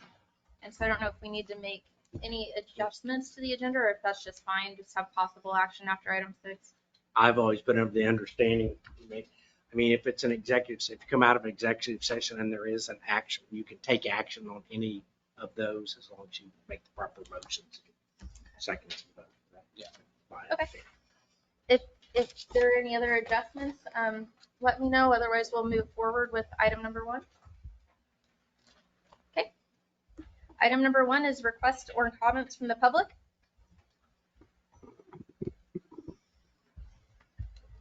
And then you'll state your name and address. You'll have 3 minutes. When we have about 30 seconds left, I'll give you a quick signal to wrap it up, and you can go ahead and get started. Okay. Well, my name's Brenda Tibbetts. Home address is 5009 Woodstock Street in Shawnee, Kansas. I am the owner, along with my husband Mark, at Mark's Motorcycles right down here at 9826 Cod Drive. We've been there for about going on 30 years, believe it or not. It's been a long time. We have served the community of Edwardsville, Bonner Springs, and surrounding communities. We've enjoyed exactly what we're doing. We absolutely love it. Not once have we really advertised. Our business has been very successful based on just how me and Mark have decided to operate the business, which is being honest, having integrity, being fair with people, having honest prices. You know, a lot of kids here in Edwardsville bring us their go-karts, not necessarily do we want to work on them, but we do because we want them, put a chain on it, and not charge them the price that we do typically. So we want to help everybody, regardless if you're in Johnson County, over here in Wyandotte County, Edwardsville, Kansas City, Kansas. We get a lot of the fire department, a lot of the Kansas City, Kansas cops. We get everybody. And I think you only survive based on basically how you operate your business, and because we don't advertise, we have to turn people away every day. So I want to kind of give you a background how me and Mark operate our business. So 4 years ago, we decided let's open a fireworks tent. It's a great idea. And it is. We wanted to, supply extra income for our family, and it was something fun we'd like to do. We have a little boy with Down syndrome who absolutely loves helping. He's 17 years old now, helps us and, gets a lot of attention and gives him something to be proud of that he can do too. And he was really helpful this year. The past 3 years have been very successful for us. This year, a couple years ago, we moved down to the corner here. The Four Corners, great location. It was a lot more work, but we had to do it because of our insurance wouldn't allow us to be in our building anymore. Understandable, understand that. But this year, I know you guys passed something where the ordinance was for selling June 27th through July 4th. And in my heart of heart, I knew it wasn't going to work. And I know that gentleman that came to us, he asked me if I would go to your guys' meeting and be all for it. And I said, absolutely not. It's too long. No one's buying fireworks for a week in advance, especially when your ordinance doesn't allow them to light off until July 1st. And so I didn't really have time to come up here and kind of give the backlash that I wanted it with it. And so now I'm here today to tell you it was an absolute failure. We were there. We had the fireworks delivered to our tent on the 27th. I was not going to be able to be down there. I knew it wasn't going to work. But the expenses involved in having that was tent rental, tables, security. We were spending the nights down there for 10 nights. No one bought fireworks really until July 2nd and 3rd and 4th is when they do it. So, but I wanted to give the first year a chance to be able to compete with the other tent that was down actually by our shop. Absolute failure, did not work. We didn't. Ooh. Okay, so what I'm asking for is give us the option to go July 1st through the 4th and pay the $500. If someone wants to come in here through the 27th through the 4th, it's their $1,000. But I'm requesting the $500 for those of us that want to sell the 1st through the 4th. And I brought in Mark's Motorcycles because we want to keep the prices low for Edwardsville. And we can't do that if prices keep on increasing and increasing and increasing. Prices of fireworks have gone up. Now the permit has gone up. I don't want to do that to Edwardsville. It's just different than Johnson County. Everything's just kind of a little bit different over here. I want to serve the people how we serve them at Mark's Motorcycles. So what I'm asking is if people want to come in here from the 27th, fine, charge them $1,000. You're only issuing 3 permits, which I do think 3 permits is a lot for Edwardsville. But for those that want to just do the 1st through the 4th, allow me to pay the $500. And that's all I ask. And I appreciate your time and cross my fingers that will work. Thank you so much for coming out tonight. We appreciate hearing from you. I'm sure if you want staff, since after, Yeah, you if you would leave want your somebody email, to come back, then maybe we could follow up. you can leave that with Zach. We can take a look at that. I know we had some discussion, but yeah, it's good to have the feedback, right? Yeah, it really is good to hear afterwards how Yeah. it went. So thank you again for coming. Any other public comments? Nope. Okay, we'll move on to item number 2, consent agenda items. If anyone needs anything pulled, if you have specific questions about it, we will go ahead and address those now. Otherwise, I'll hear a motion for approval of consent agenda. Madam Mayor, make a motion that we approve consent agenda items as written, A and B. Second. We have a motion and a second. Will the clerk please call roll? I'm sorry, I was talking about that individual. Can you remind me who was the motion in the second? Councilman Scott was a motion. Councilman Shriver was the second. Shriver? Yes. Scott? Yes. Adcox? Bishop? Mawat? Item number 3, planning commission items. considering the recommendations from Edwardsville Planning Commission of denial regarding a rezoning request for properties located at 1123 and 1131 Edwardsville Drive. Make the motion that we go with the recommendation denial regarding rezoning request for property located 1123, 1131 Edwardsville Drive. Second. We have a motion and a second. Will the clerk please call roll? Just before we go, just so you know, so since you are accepting the recommendation, it just requires a simple majority. Just Okay. So you know. And some Thank additional you. context too, and I've talked with Councilmember Adcox about this, but she was serving on the planning commission at the time of this recommendation, so I will not be calling on her to vote because you can't vote twice for a specific item. That makes sense. Thank you. So Shriver, Yes. Scott, Yes. Bishop, Malat. Yes. Okay, moving right along. Item number 4, consider ordinance 1067, establishing equipment replacement fund. Thank you, Mayor and City Council. This is kind of an item that's been on the plate for a while, and as I get closer to the end of that plate, and staff and I have talked about this, but what this item does is it creates what's known as a municipal equipment reserve fund, which is allowed under statute, which I reference in there. But really the purpose of these funds is to allow us to really finance our own vehicles. So as you know, in the past, we've typically gone to the local banks and we get a bid from them, and then they do a lease purchase, pay it out over 3 years, and then the vehicle for 5 or whatever the terms are. And we have to pay fees associated with that.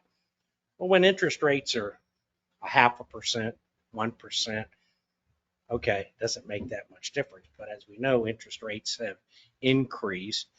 And again, I go back to the early days, we didn't have any of that ability to have these discussions, and now we do. So really the way this works is eventually, and this is just creating the fund, but you will take money and you will put into this fund to use to purchase your equipment, whether that's cars, equipment, whatever those things are that you decide. And then departments will continue to make lease payments back to the fund. So it becomes over time a self-supporting fund for those acquisitions. So you can decide whether you want to charge an interest rate or not. Really what you typically do is you will charge more than the cost, because 3 years from now when you replace it, it probably costs more than when you bought it today. So you might build in a 3% or something of that nature.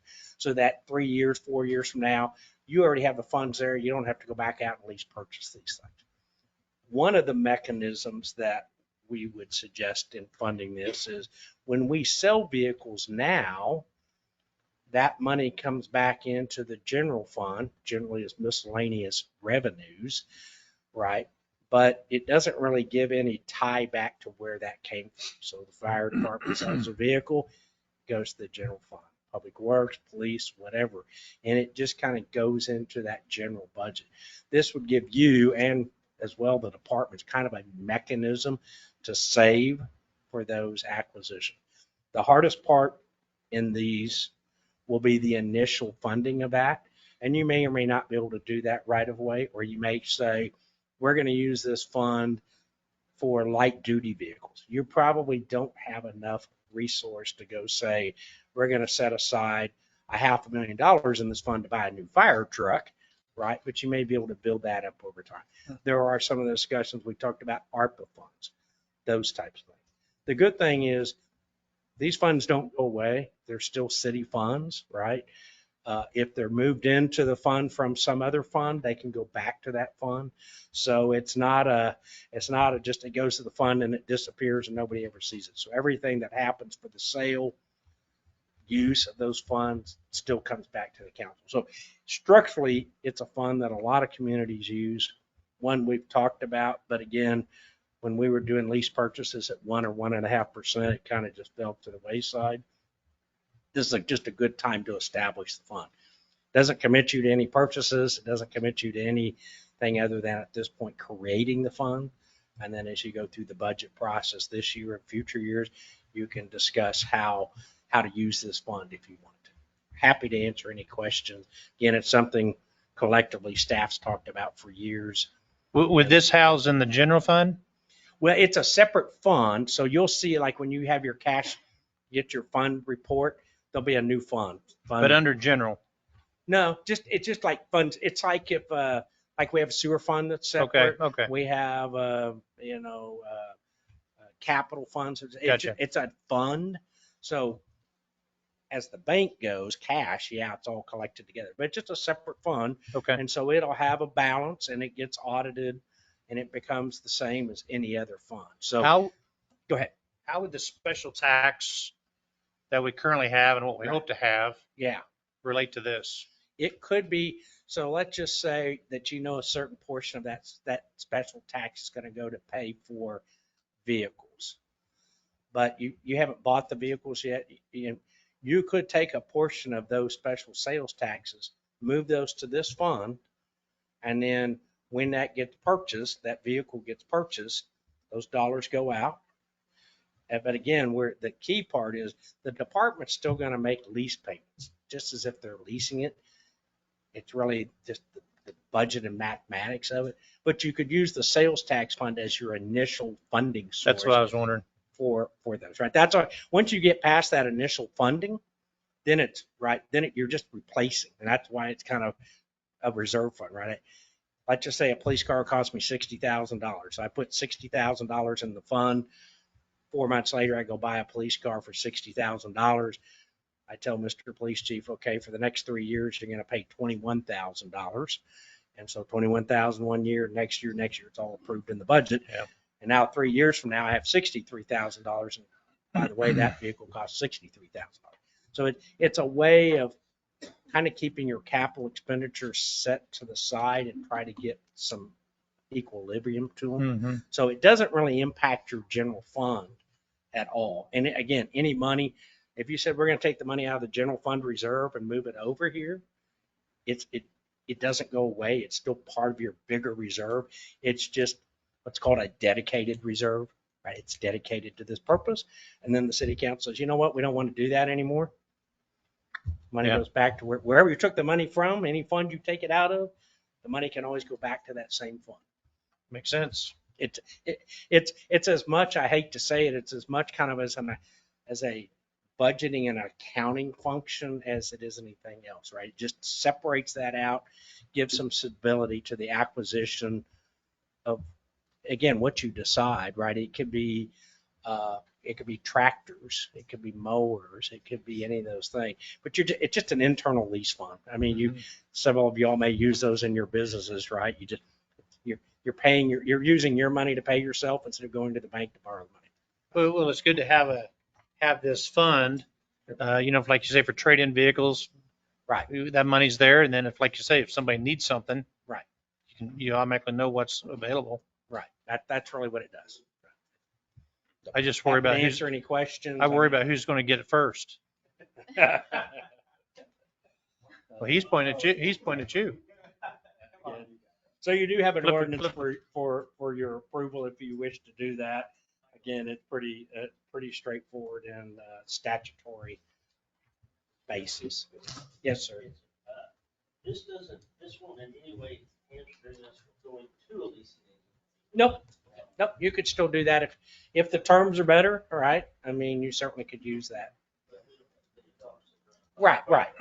And that's why I say you're probably not going to do it on buying at this point the ambulance or the fire trucks or a big piece of equipment, but you could use it on light duty, police vehicles, light duty vehicles, park mowers, those things that maybe are $9,000 or $10,000, $12,000.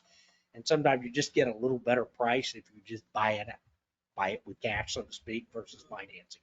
You certainly save creating the financing account, and it's not a lot of money, a couple $100, and then you're saving that interest.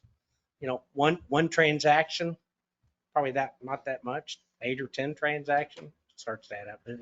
It may be nickels going to dollars and dollars going to tens of dollars. It's not millions of dollars. Just good business. Would that put equipment that we would sell like that for bid, where you could accept the high bid? Or would you still go to where you go to, when you go out high? Purple Wave or something. You still use, everything you do would be the same. So say you put it on Purple Wave and whatever that piece of equipment sells for $15,000. That $15,000 would go back into this fund instead of just going into the general. That's that fund, it can be interest or it can be invested. We are not an aggressive investor of funds here, mainly from not having somewhat the sophistication of funding, but you're talking about things like, buying CDs or stuff like that. So yeah, we're any investments that we would do would be money market funds or stuff like that. Mayor, I'd like to make a motion to pass ordinance number 1067, establishing a municipal equipment reserve fund. Second. Uh-oh. We have a motion and a second. Will the clerk please call roll? Shriver, Yes. Scott, Yes. Adcox, Bishop, Malott. Yes. Good job. All right. Number 5, consider motion to recess into executive session pursuant to KSA 7543.19B6 for the preliminary discussion of the acquisition of real property related to public works facilities. And how much time, Mike, do you think we'll need? I would probably think 7:05, I think would be enough. I would go as long as you, I think of 7:05. 15 to 20 minutes, but I said So 7:05. returning at 7:05. Mayor, I'd like to make a motion that recess into executive session pursuant to KSA 7543. Preliminary discussion of the acquisition of real property related to public works facilities. Return to regular session at 7:10. We have a motion and a second. Will the clerk please call roll? Shriver, Yes. Scott, Yes. Adcox, Bishop, Malott. Malott? Oh, to include the city attorney, and you're voting in the affirmative, I take it? Okay. You have to vote. Oh, yeah. I thought you would.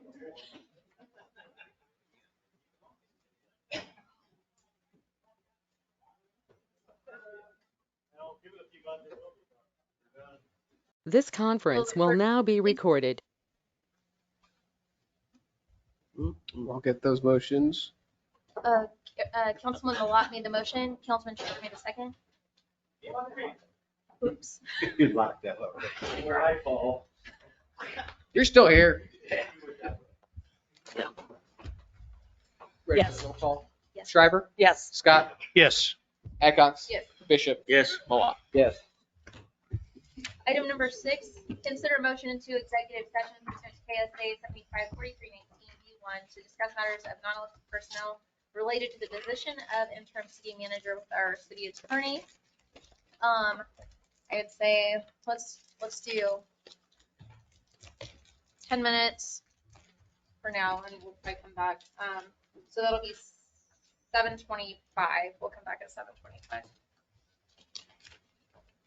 I'll make the motion. Second? The motion in a second. Will the clerk please call roll? Shriver, Yes. Scott, Yes. Adcox. Yes. Bishop. Yes. Yes. Malott.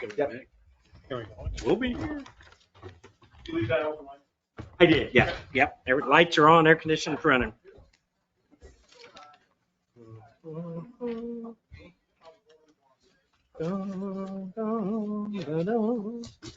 This conference will now be recorded. I was in the flight training. Let's do another, let's do another 15. I think we'll probably go back. I mean, do we make? So we have to make a motion to go back and do executive session for another 15 minutes.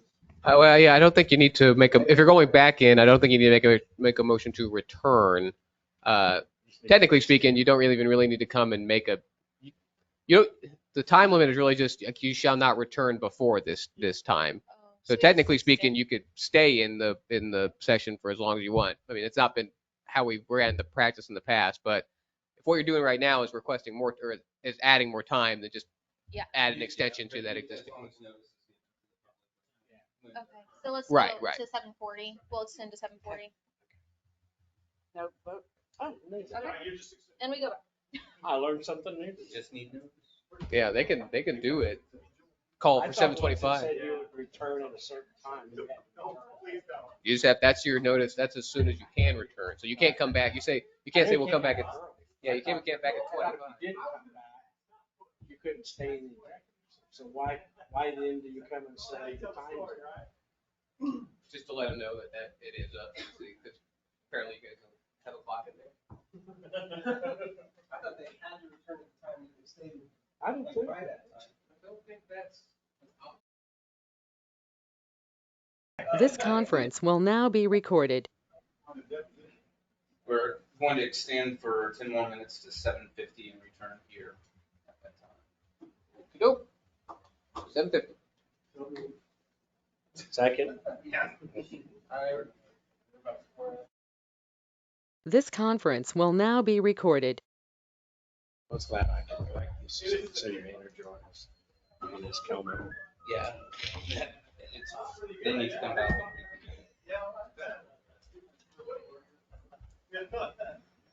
I like that. Yeah, that's true. When you do that, He's gonna give us the list. Make a motion to return to regular session. Second. We have a motion and a second. Will the clerk please call roll? Shriver? Yes. Scott? Yes. Adcox? Yes. Bishop? Yes. Malat? Yeah.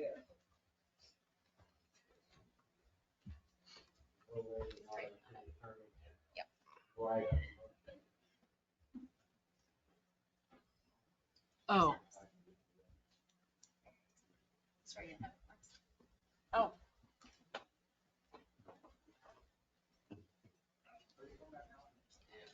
Yeah. You don't need to get lunch.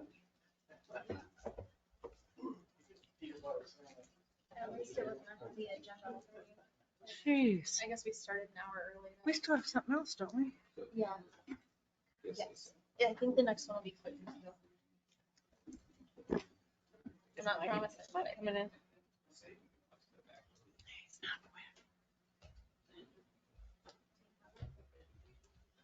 Yeah.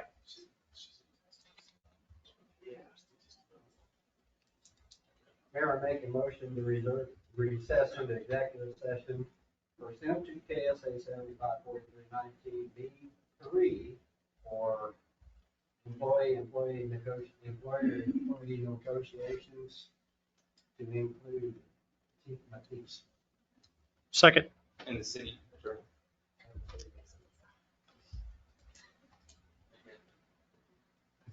Did we do however much time? You think 10 minutes or 15? 15 minutes. 15 minutes. 15. 50.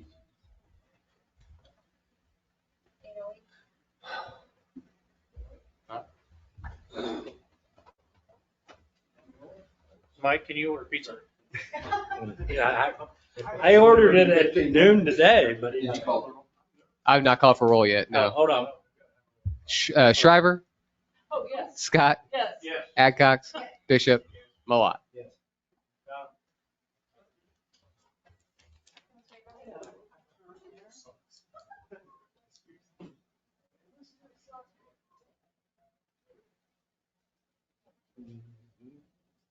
Have fun.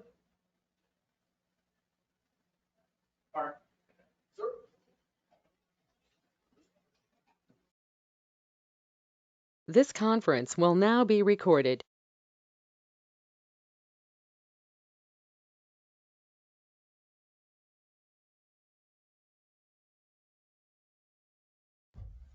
So you're gonna sign up next year for the big boxing match? No. Have y'all been giving him a hard time saying that you can't make it run around or? Let's get it though. Some people wouldn't do it. Yeah. Huh? Who did it? Adam, sponsor out of this. You have to have an unfair advantage in that, by the way. So according. Well, apparently not in this one. Well, it doesn't matter, but He was at the 58 second mark. They were saying everybody that was in it. Yeah. The guy that Officer Adams thought was like most well-trained, best one and out of the whole Oh, lot of really? everybody, so. He's riding that one pretty hard. Yeah. He got knocked Yeah, out. yeah, for sure. I didn't even really, I mean, I saw the video, I just got like, That's why he got like folded, slapped, but no.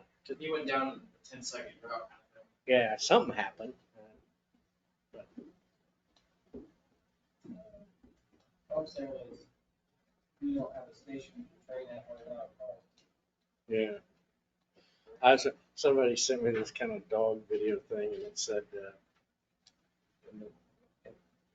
hey, the one dog says, "I'll teach you everything I'll tell you."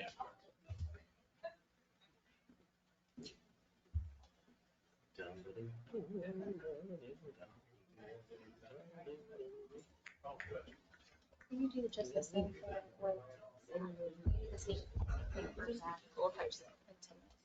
Yeah. It looks cool.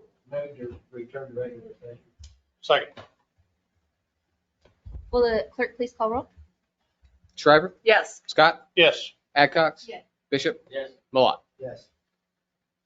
Make a motion to return to executive session, recessing the executive session pursuant to KSA 7543-19D3 for employee negotiations to the city attorney and 8:25. for 10. Second. We have a motion and a second. Will the clerk please call roll? Shriver, Yes. Scott, Yes. Adcox, Yes. Bishop, Yes. Malott. Yes. About to blow this out.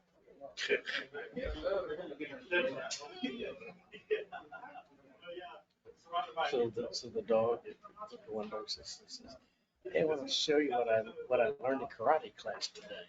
Hit me. And This conference will now be recorded.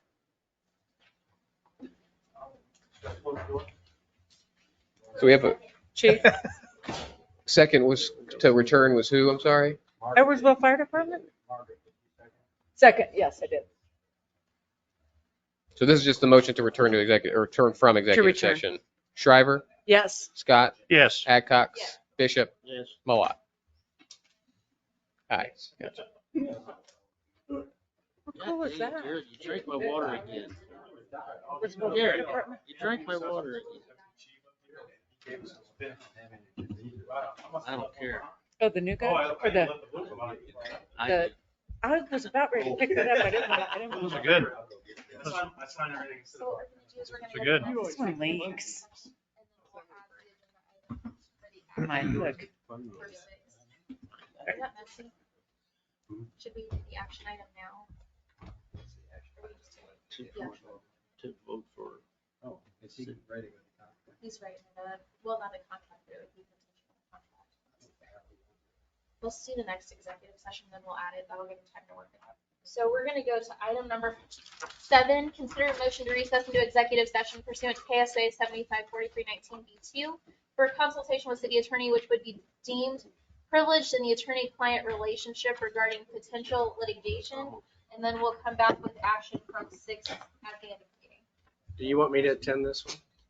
Yes. I don't please. mind. So Make as the well as motion, city Zach. attorney and our city manager. Just making sure. Second. Oh, how much time do we? I think we can do it in 15 minutes. Okay, so 15 minutes, I'll be returning at 8:36, 8:35. Yeah. 8:35. We have a motion and a second. Will the clerk please call roll? Shriver, Yes. Scott, Yes. Adcox, Bishop, Yes. Malott. Yes.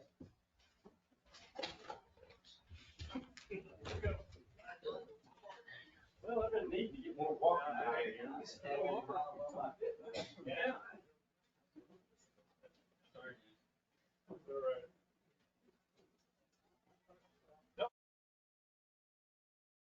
This conference will now be recorded. The attorney Webb and Scott.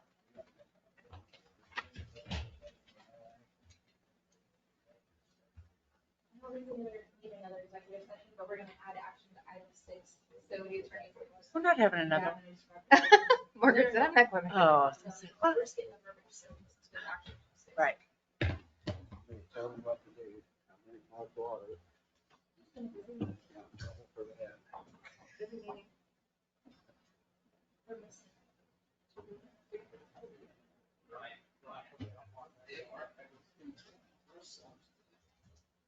Appreciate it. Got to accessorize, you know?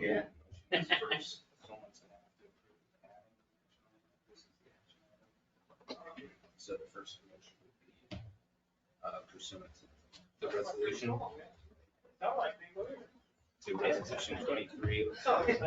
And some of my work. I'm sorry. I think I'm a junior. I'm more of a senior guy. One of the mics that tests that battery. Do you have one? A pro bike, yeah. 12 Can I run down and get it? Oh, did we I don't make a remember. motion I to don't know. return to regular session? Yes. I think they're working on it. It looked like. A different topic, so. I can return it. Yeah, Yes, you're yes. returning. Make a motion to return to regular Second. session. Flip it on the battery and stab the battery. You'd have to use like a 12 volt. Now you got Pick up on it. Or if you got a volt. We have a first and a second. Will Clerk please call I roll? do. Shriver, Yes. Scott, Yes. Adcox. Yes. Bishop, Yeah. Mullock. Yes. Yeah. and there's no action. I just returned this. That was just a return. I know you were looking around like, Okay. You'll let us know. Okay. We might need to walk through this, but we're gonna try. So, I'm gonna, adding to the agenda before the city manager report pursuant to resolution number 2023-02, we're adding an action item to approve the appointment of Mark Mathies as interim city manager contingent on mutually approved interim appointment agreement effective on the current city manager's retirement. So if anyone would like to make a motion of that, they can just say so moved to add the action item. so moved. Second. We have a motion and a second. Will the clerk please call roll? Shriver, Yes. Scott, Yes. Adcox. Yes. Bishop, Yes. Mullock. Yes. And so now is the actual action item of appointing Mark Mathies as the interim city manager contingent on the mutually approved interim appointment agreement effective on the current city manager's retirement. So for a motion on that, if you just say so moved would do it. So moved. Okay. Second. Second. And will the clerk please call roll? Shriver, Yes. Scott, Yes. Adcox. Yes. Bishop, Yes. Mullock. Yes. Item number 8, city manager's report. Well, I'll keep it fairly quick. Number one, congratulations, Mr. Mathies. Number two, if y'all are not doing anything this coming Friday around 11:30, I would love to just see y'all. I might go hang out over by the community center. So, if you can break away for a little bit, come over. We'll have a little party. So I really don't have anything else. Obviously, it's kind of, I guess, officially my last council meeting. So I'm still here for a few weeks, but thank you for having me. Thank you for letting me serve this community. It's been a great honor. So, thanks. Thank you, Mike. Zach, did you have anything for us tonight? Yeah, just real quick, a follow-up on the last meeting. I meant to have some kind of drafts processes related to what Councilmember Scott had brought up about people signing up for public comments. It didn't get done in a shape that I was ready to present it to the group. So we'll have some processes recommended to you guys at the next meeting. Not ones that will take effect at the next meeting, but just here's some processes, here's some models out there in case the council wants to move in that direction for capturing people who want to speak at the meetings prior to that. That's the official business. And then for the official record, Mike, thank you very much. Very much enjoyed being on the learning tree of Mike Webb these last 8 years. And I'm sure we'll have lots of time for speeches and all that on Friday. Oh, yeah. For the official record, thank you. Thank you, Zach. Ryan, did you have anything for us tonight? No. Chief Mathies? Thank you for the confidence, the vote of confidence, I appreciate that. And you'll be a great team player and do what you need to do. So I've learned a lot because I've served the last 16 years with Mike Webb. So and that's been a great mentor and a good friend. Hate to see him go, but I understand he's looking for the next opportunity. So lots of speeches on Friday. You saw my report. We do have the Water Fest. We just knew it was going to be hot. We have a great big piece of green land just to the north of us, and it's kind of very visual. So we're not using a park. We're not using behind the community center. None of that business. We're going right out where everybody can see it. Bring your kids. Tell your friends. Come on down. Bring a lawn chair. Bring a towel. We'll have drinks. We're working with the fire department. We're working with CE's group, Public Works. Probably work with some park folks as well. Just put this thing together and It doesn't cost the taxpayers a dime because it's coming out of forfeiture funds, community policing event. So that's what we use it for. And we're just happy to have a little bit of money in that account to do these things with, but it doesn't tax the folks, you know, so. Living to find out. Bring on. Bring some folks. We'll have a good time. And if it's better next year, we'll make it better. This is our first try, so, but we're looking forward to it. That's awesome. Yeah. Chief Whittem? That's why they invented solar.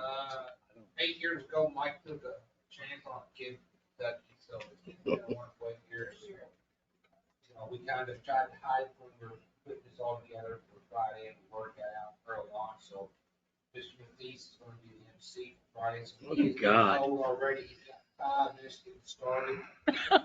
I won't be there. But, I want to thank. I don't know any of the details, by the way, Chief. I was told a time to be somewhere. That's all I know. I want to thank council for the equipment replacement fund approaching that tonight. One item that myself and Michael were talking about over the last couple of weeks. This is we get reimbursements back from Acadian on these violent points. We can sit there and also anchor back that equipment fund back into working on those small items. Trying to recommend to council we get those reimbursements back to anchor that continue to replace the small items. Like vehicles that we utilize for us, public safety, public works vehicles.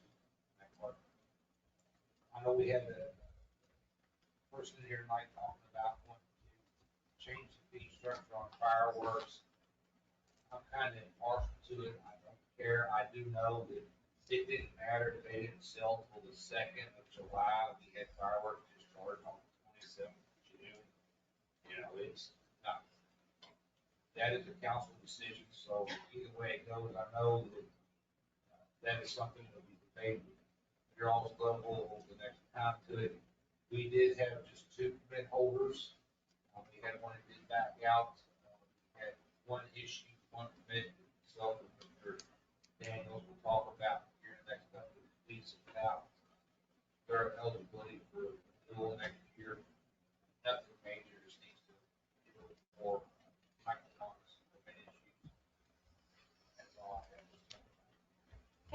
Thank you, Chief CE. We've just been doing our basic maintenance. Jack Hires been here 3 weeks maybe now, so knock on wood, he came back 2 days, so hopefully. This is the first time since I've been here that we've had full staff, so hopefully we can start seeing things get done. Him learning some things. He's local, he does live here in town, so that's good with talk with the chief yesterday. He does give us someone here local if there's a call for an emergency like opening up the shelter. He could be on that. So it does give us somebody who's opportunity to get coverage. So, but if we keep that position in there, I'd be happy to try and get a full person in case it really starts to rise. Maybe we can see a lot more. So that's all I got. Thank you. Councilman Scott. Thank you, Mayor. I just want to add to Zach's comments about Mr. Webb. I think we all know, or I think everybody knows how I feel about Michael. He's done a great job in my short time, but I've been in the community 23 years and he's always been there, always answer questions. And I know he's built a great staff underneath of him, which definitely helps. But I think just his guidance and then with Chief Mathies taking over here pretty quick as the interim, I think we've got a good plan.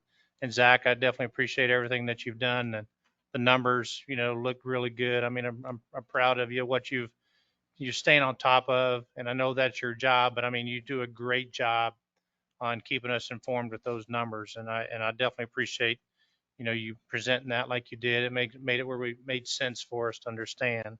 Because I know I don't deal with the numbers like that all the time anymore like I used to. But and then, Mr. Webb, I just, again, want to thank you for everything that you've done for the city and look forward to, spending a little bit more time with you as you retire. And I would like for you to add to your contracting proposal, economic development coordinator as a possible outlet for you to just look out there for resources. some of our land that we do have available. And, whether it's, housing, apartments or whatever, we see fit in the near future, I think it'd be just beneficial for you to be able to, make those phone calls for us and knock on the doors and just like what we've talked about in the past. But I'd like for you to get that put together and then have that on our next agenda in the next couple of weeks, if that's possible, looking at that contract, that proposal again. And I think that's all in a nutshell. But just again, thank you for your service.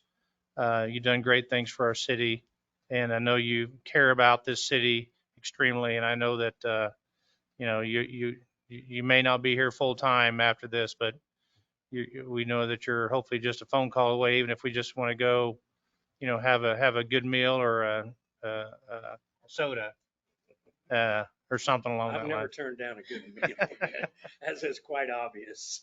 All right. Thank you. Thank you. Thank you. Councilman Shriver? Well, that's hard to come after that. I want to echo everything Councilmember Scott said from Mike. Yeah. This is my third term, 10th year up here, and it's been a pleasure working with you. Your knowledge, your loyalty to this city, your hours and hours of work, your relationship you built with all the employees here. To a fault, you're a great leader. You have great leaders around you. So we have the full confidence in the department heads and Chief Mathies, Zach, all the department heads. Not that you've done a great job, but nobody's, They're a good team. right. Y'all are a good team. You've done That's it. what matters. You've built a great empire here, so to speak. So, and thank you again, Zach. The budget, tremendous. This last several years you've done this, from looking at it quarterly, from doing our meetings like tonight, and giving us all the examples, all the information. Thank you so much. Chief Mathies, thank you. I know all the other department heads, everybody's going to work well together. It's here in the next couple of weeks, so a lot of changes coming down the pipe. Hopefully all good. So, and Chief Whittem, it's interesting you talked about the firework, the gal that came up and talked about the fireworks stand, the firework ordinance, the this, the that. Personally, I could care less. I wish we didn't have them. I don't care. I don't like them. Only good thing about that fireworks stand on the corner of K32 and 4th Street was the grass got cut. I don't know how I feel about that. And I don't mean it as a joke. It's serious, because that grass gets up here.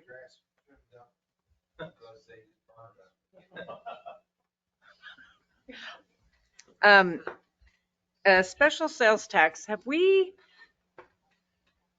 got the language down pat, or we got some ideas flowing? When do we need to have that kind of buttoned up? I think For the the- language has been settled as far as what it's going to be on the ballot, and that essentially is the same language from the last time around, but expanding it up for public safety Gotcha. Okay. in general. So what kind of starts next is we've been doing outreach related to it, kind of drips and drops over the last year or Okay. so, but really a big solid push between the end of the summer and into November, so it stays fresh on people's minds. We're finding opportunities to do that. We're actually the Chamber of Commerce is having their monthly luncheon here on Thursday.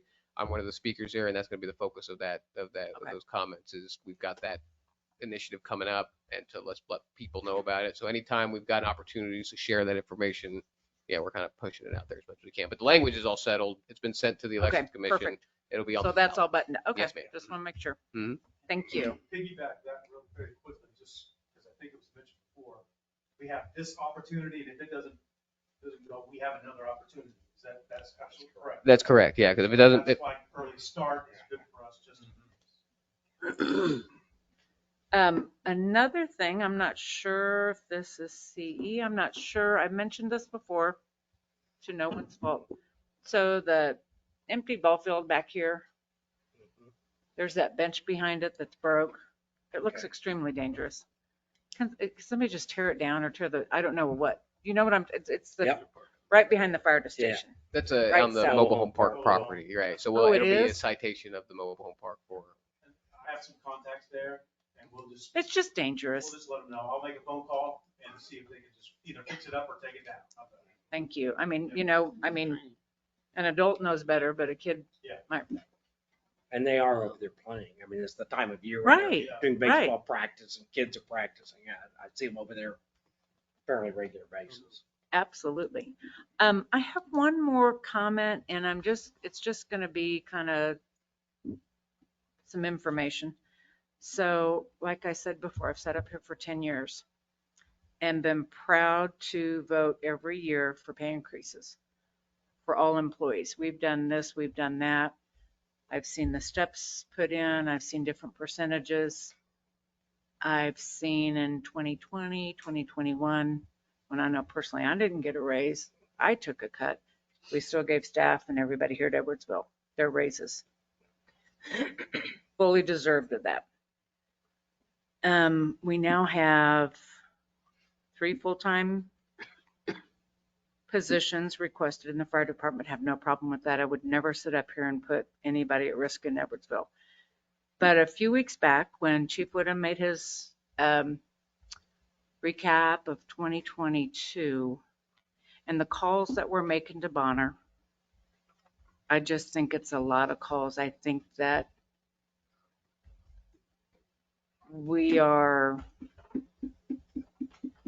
it doesn't sound like mutual aid to me.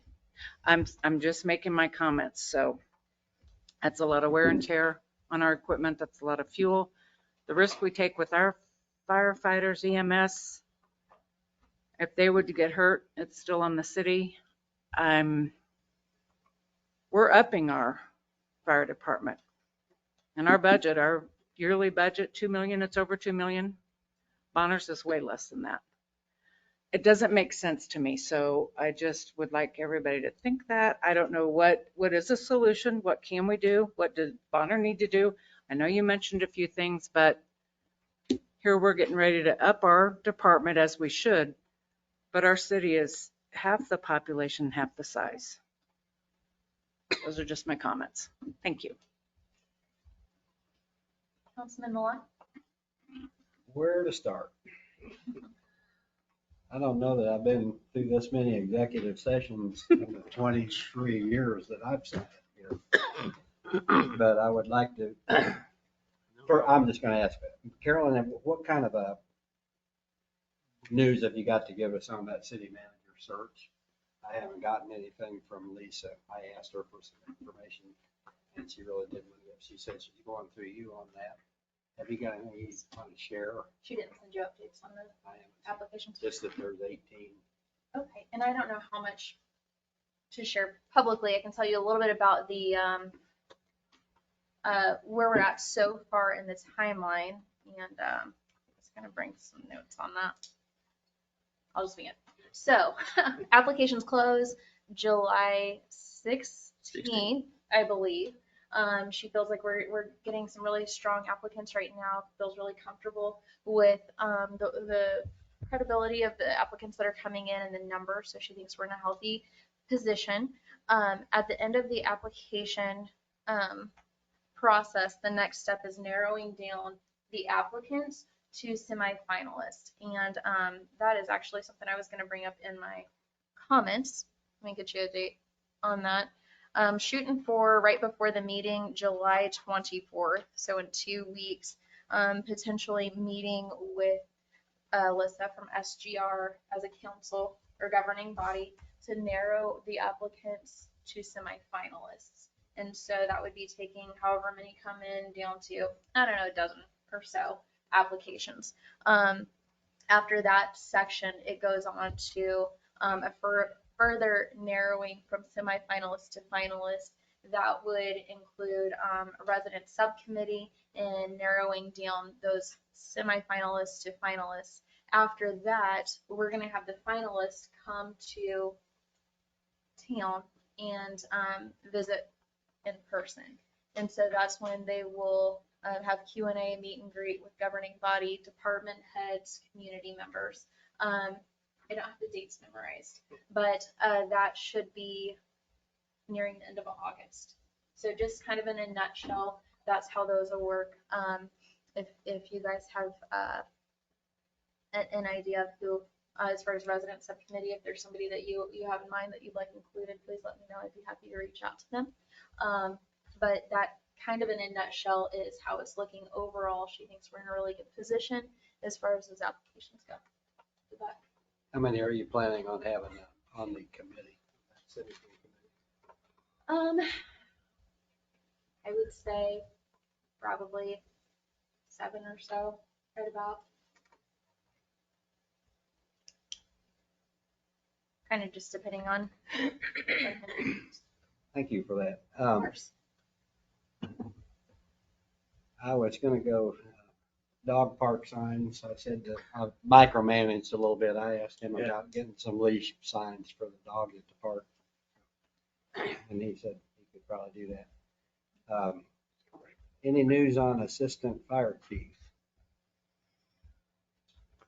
I'm gonna let the outgoing city manager brief on that. Well, let me say, because we're still in a bit of process. We have gone through an interview process that included our department heads along with the fire chief. And I think we have narrowed it to a candidate, but we're kind of in that process of finalizing negotiations. And so Okay, I'd that's good. rather I was leave it at that, curious but yeah. where we were on that because I know that it would ease a lot of burden off the. Yes. To have that assistance around there. Is there a facilities committee update? I believe we're scheduled for the 12th. Is that, if I remember right? I mean, we have a meeting set with the team. I believe it was the 12th. I know we got an invite for a Zoom meeting, but I sent back to her because I thought we were meeting that morning Right. for several hours, and then she sent that shorter term Zoom. So I don't know if one was the same as the other or not. So that, but yeah, we're getting whatever it is, whatever the format is, the group is getting back together on the 12th. The purpose of that meeting is kind of to take the input that they got during their sessions where they met with staff, met with the group, took input from that. And I think the primary purpose would be they're going to kind of review. So we gave them we gave them the information from the review we did before about square footages and sizes and those types of things. And they, of course, went through all the facilities. So they're basically validating that information, putting it in their own format that works for them. So they're going to kind of give us an update on that validation. So, are the numbers still valid, whatever that square footage, and then talk a little bit about how the pieces fit together, so to speak. I don't remember, they used a different term. And then talk about kind of next phase, especially a charrette process. So everything's on the schedule that they put together. Again, the kind of the goal is to have that phase, we'll call it phase 1 process done basically by the end of September. And that's kind of the goal there. And from what I've seen, I think that's totally feasible. I think everybody's on I track. just want to make sure that Sure, we're yeah. rolling on that because to me, that's a top priority. It is certainly a solid priority. We need to have some facilities that we can be proud of. I just gonna say that we've worked together for a long, long time, pretty close to the 16 years that you've been there. I had a couple of little sabbaticals, but I just can't say enough about the efforts and the successes that you've made in Edwardsville. And it's proud to be a resident here when we've got the leadership that we have in this room with us right now. The decision that we made tonight they're not easy. These decisions are not easy.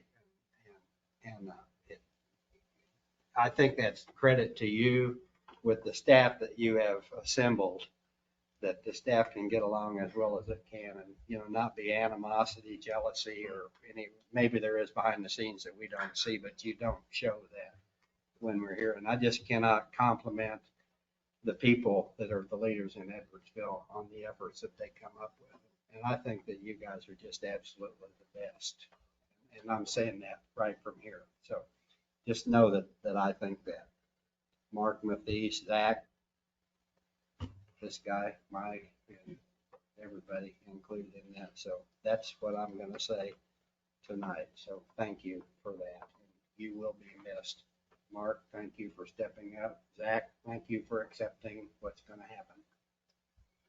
Okay. Thanks for everybody else for putting up with him.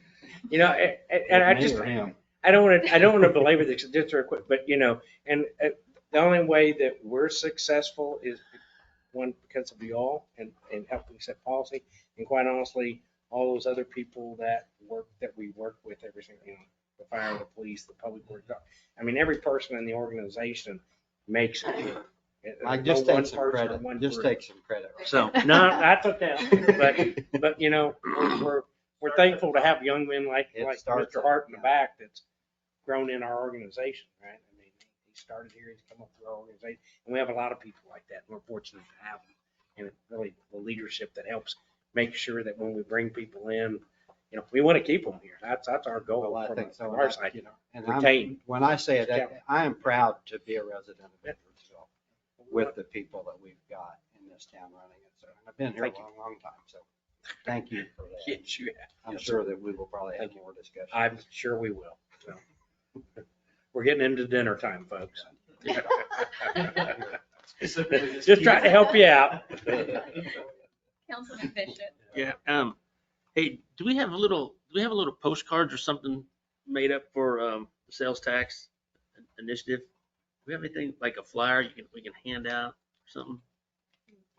So we do have a flyer that we handed out, like for example, that Edwardsville kind of reunion thing Right. was going on, and that kind of broke out the different areas of sales tax. We are working on the different promotional materials. We'll be doing another round of in-person mailings, kind of newsletter mailing that's pretty much going to be solely dedicated to that sales tax thing. And then printing out little kind of, like you say, postcard materials that we'll have at City Hall that folks can come and take and just be easy shorthand for it. I'm just thinking of the Waterfest thing, you know. Oh, sure. Mhm. You know, I know we can't really supposed to promote it, but Well, you could spread as much information and awareness as you want about it. You can't necessarily Yeah. advocate for a vote one way or the right, other. I don't know. As collective. As a body, yes. So, okay, I just think about Waterfest thing. but No, we'll definitely have materials They'll out for probably that. be coming out of the woodwork for that thing. Mm-hmm. That's good though. So, yeah, okay, thanks, Zach. The fireworks thing, I know the guy that had, Fritz that had his down there, he said the days they were long, you know, no sales, you know. So I'd like us to visit that, you know, if you want to stay for the whole time, 1,000, you know, and then do the 4th for 500. I mean, that, you know, because he said, yeah, he didn't make hardly any money up front. I mean, but towards the end, but it took him, it's a lot of sitting around, he said, so. Yeah, I know. Right. Yeah. Be careful what you ask for. Give it a whirl. Mike, I've been volunteering for this city, sitting here or on the planning and zoning board since 2003. And I remember when you came on board, there was a lot of rough times. Lots of rough times. I mean, we were on the brink of bankruptcy. I mean, remember when I first ran? I ran the first time, and the paper interviewed me, and I asked him, I said, what are you running for? And I said, to get us off the front page of the Kansas City Star. And Phyllis didn't like that, but that's another story. Yeah. But you know, since I've worked with you and everything, like I say, to bring us from the brink of bankruptcy to where we are today is a phenomenal feat. I mean, it really is, especially in government. You know, you hear so many stories about governments all over the place, but the fiscal responsibility that you know, led us through those tough times where we had to lay some people off and give some people some time off without pay. It was pretty tough decisions. And, but it was worth it. I mean, you got us here where you're at today. And, I enjoy, you know, your friendship and working with you, but, I will be calling you. So on demo days. Yeah, I'll probably come back for demo days. So that's some of the funnest times of the year. Yeah. But, anyway, so thanks, Mike. Appreciate it. New journey.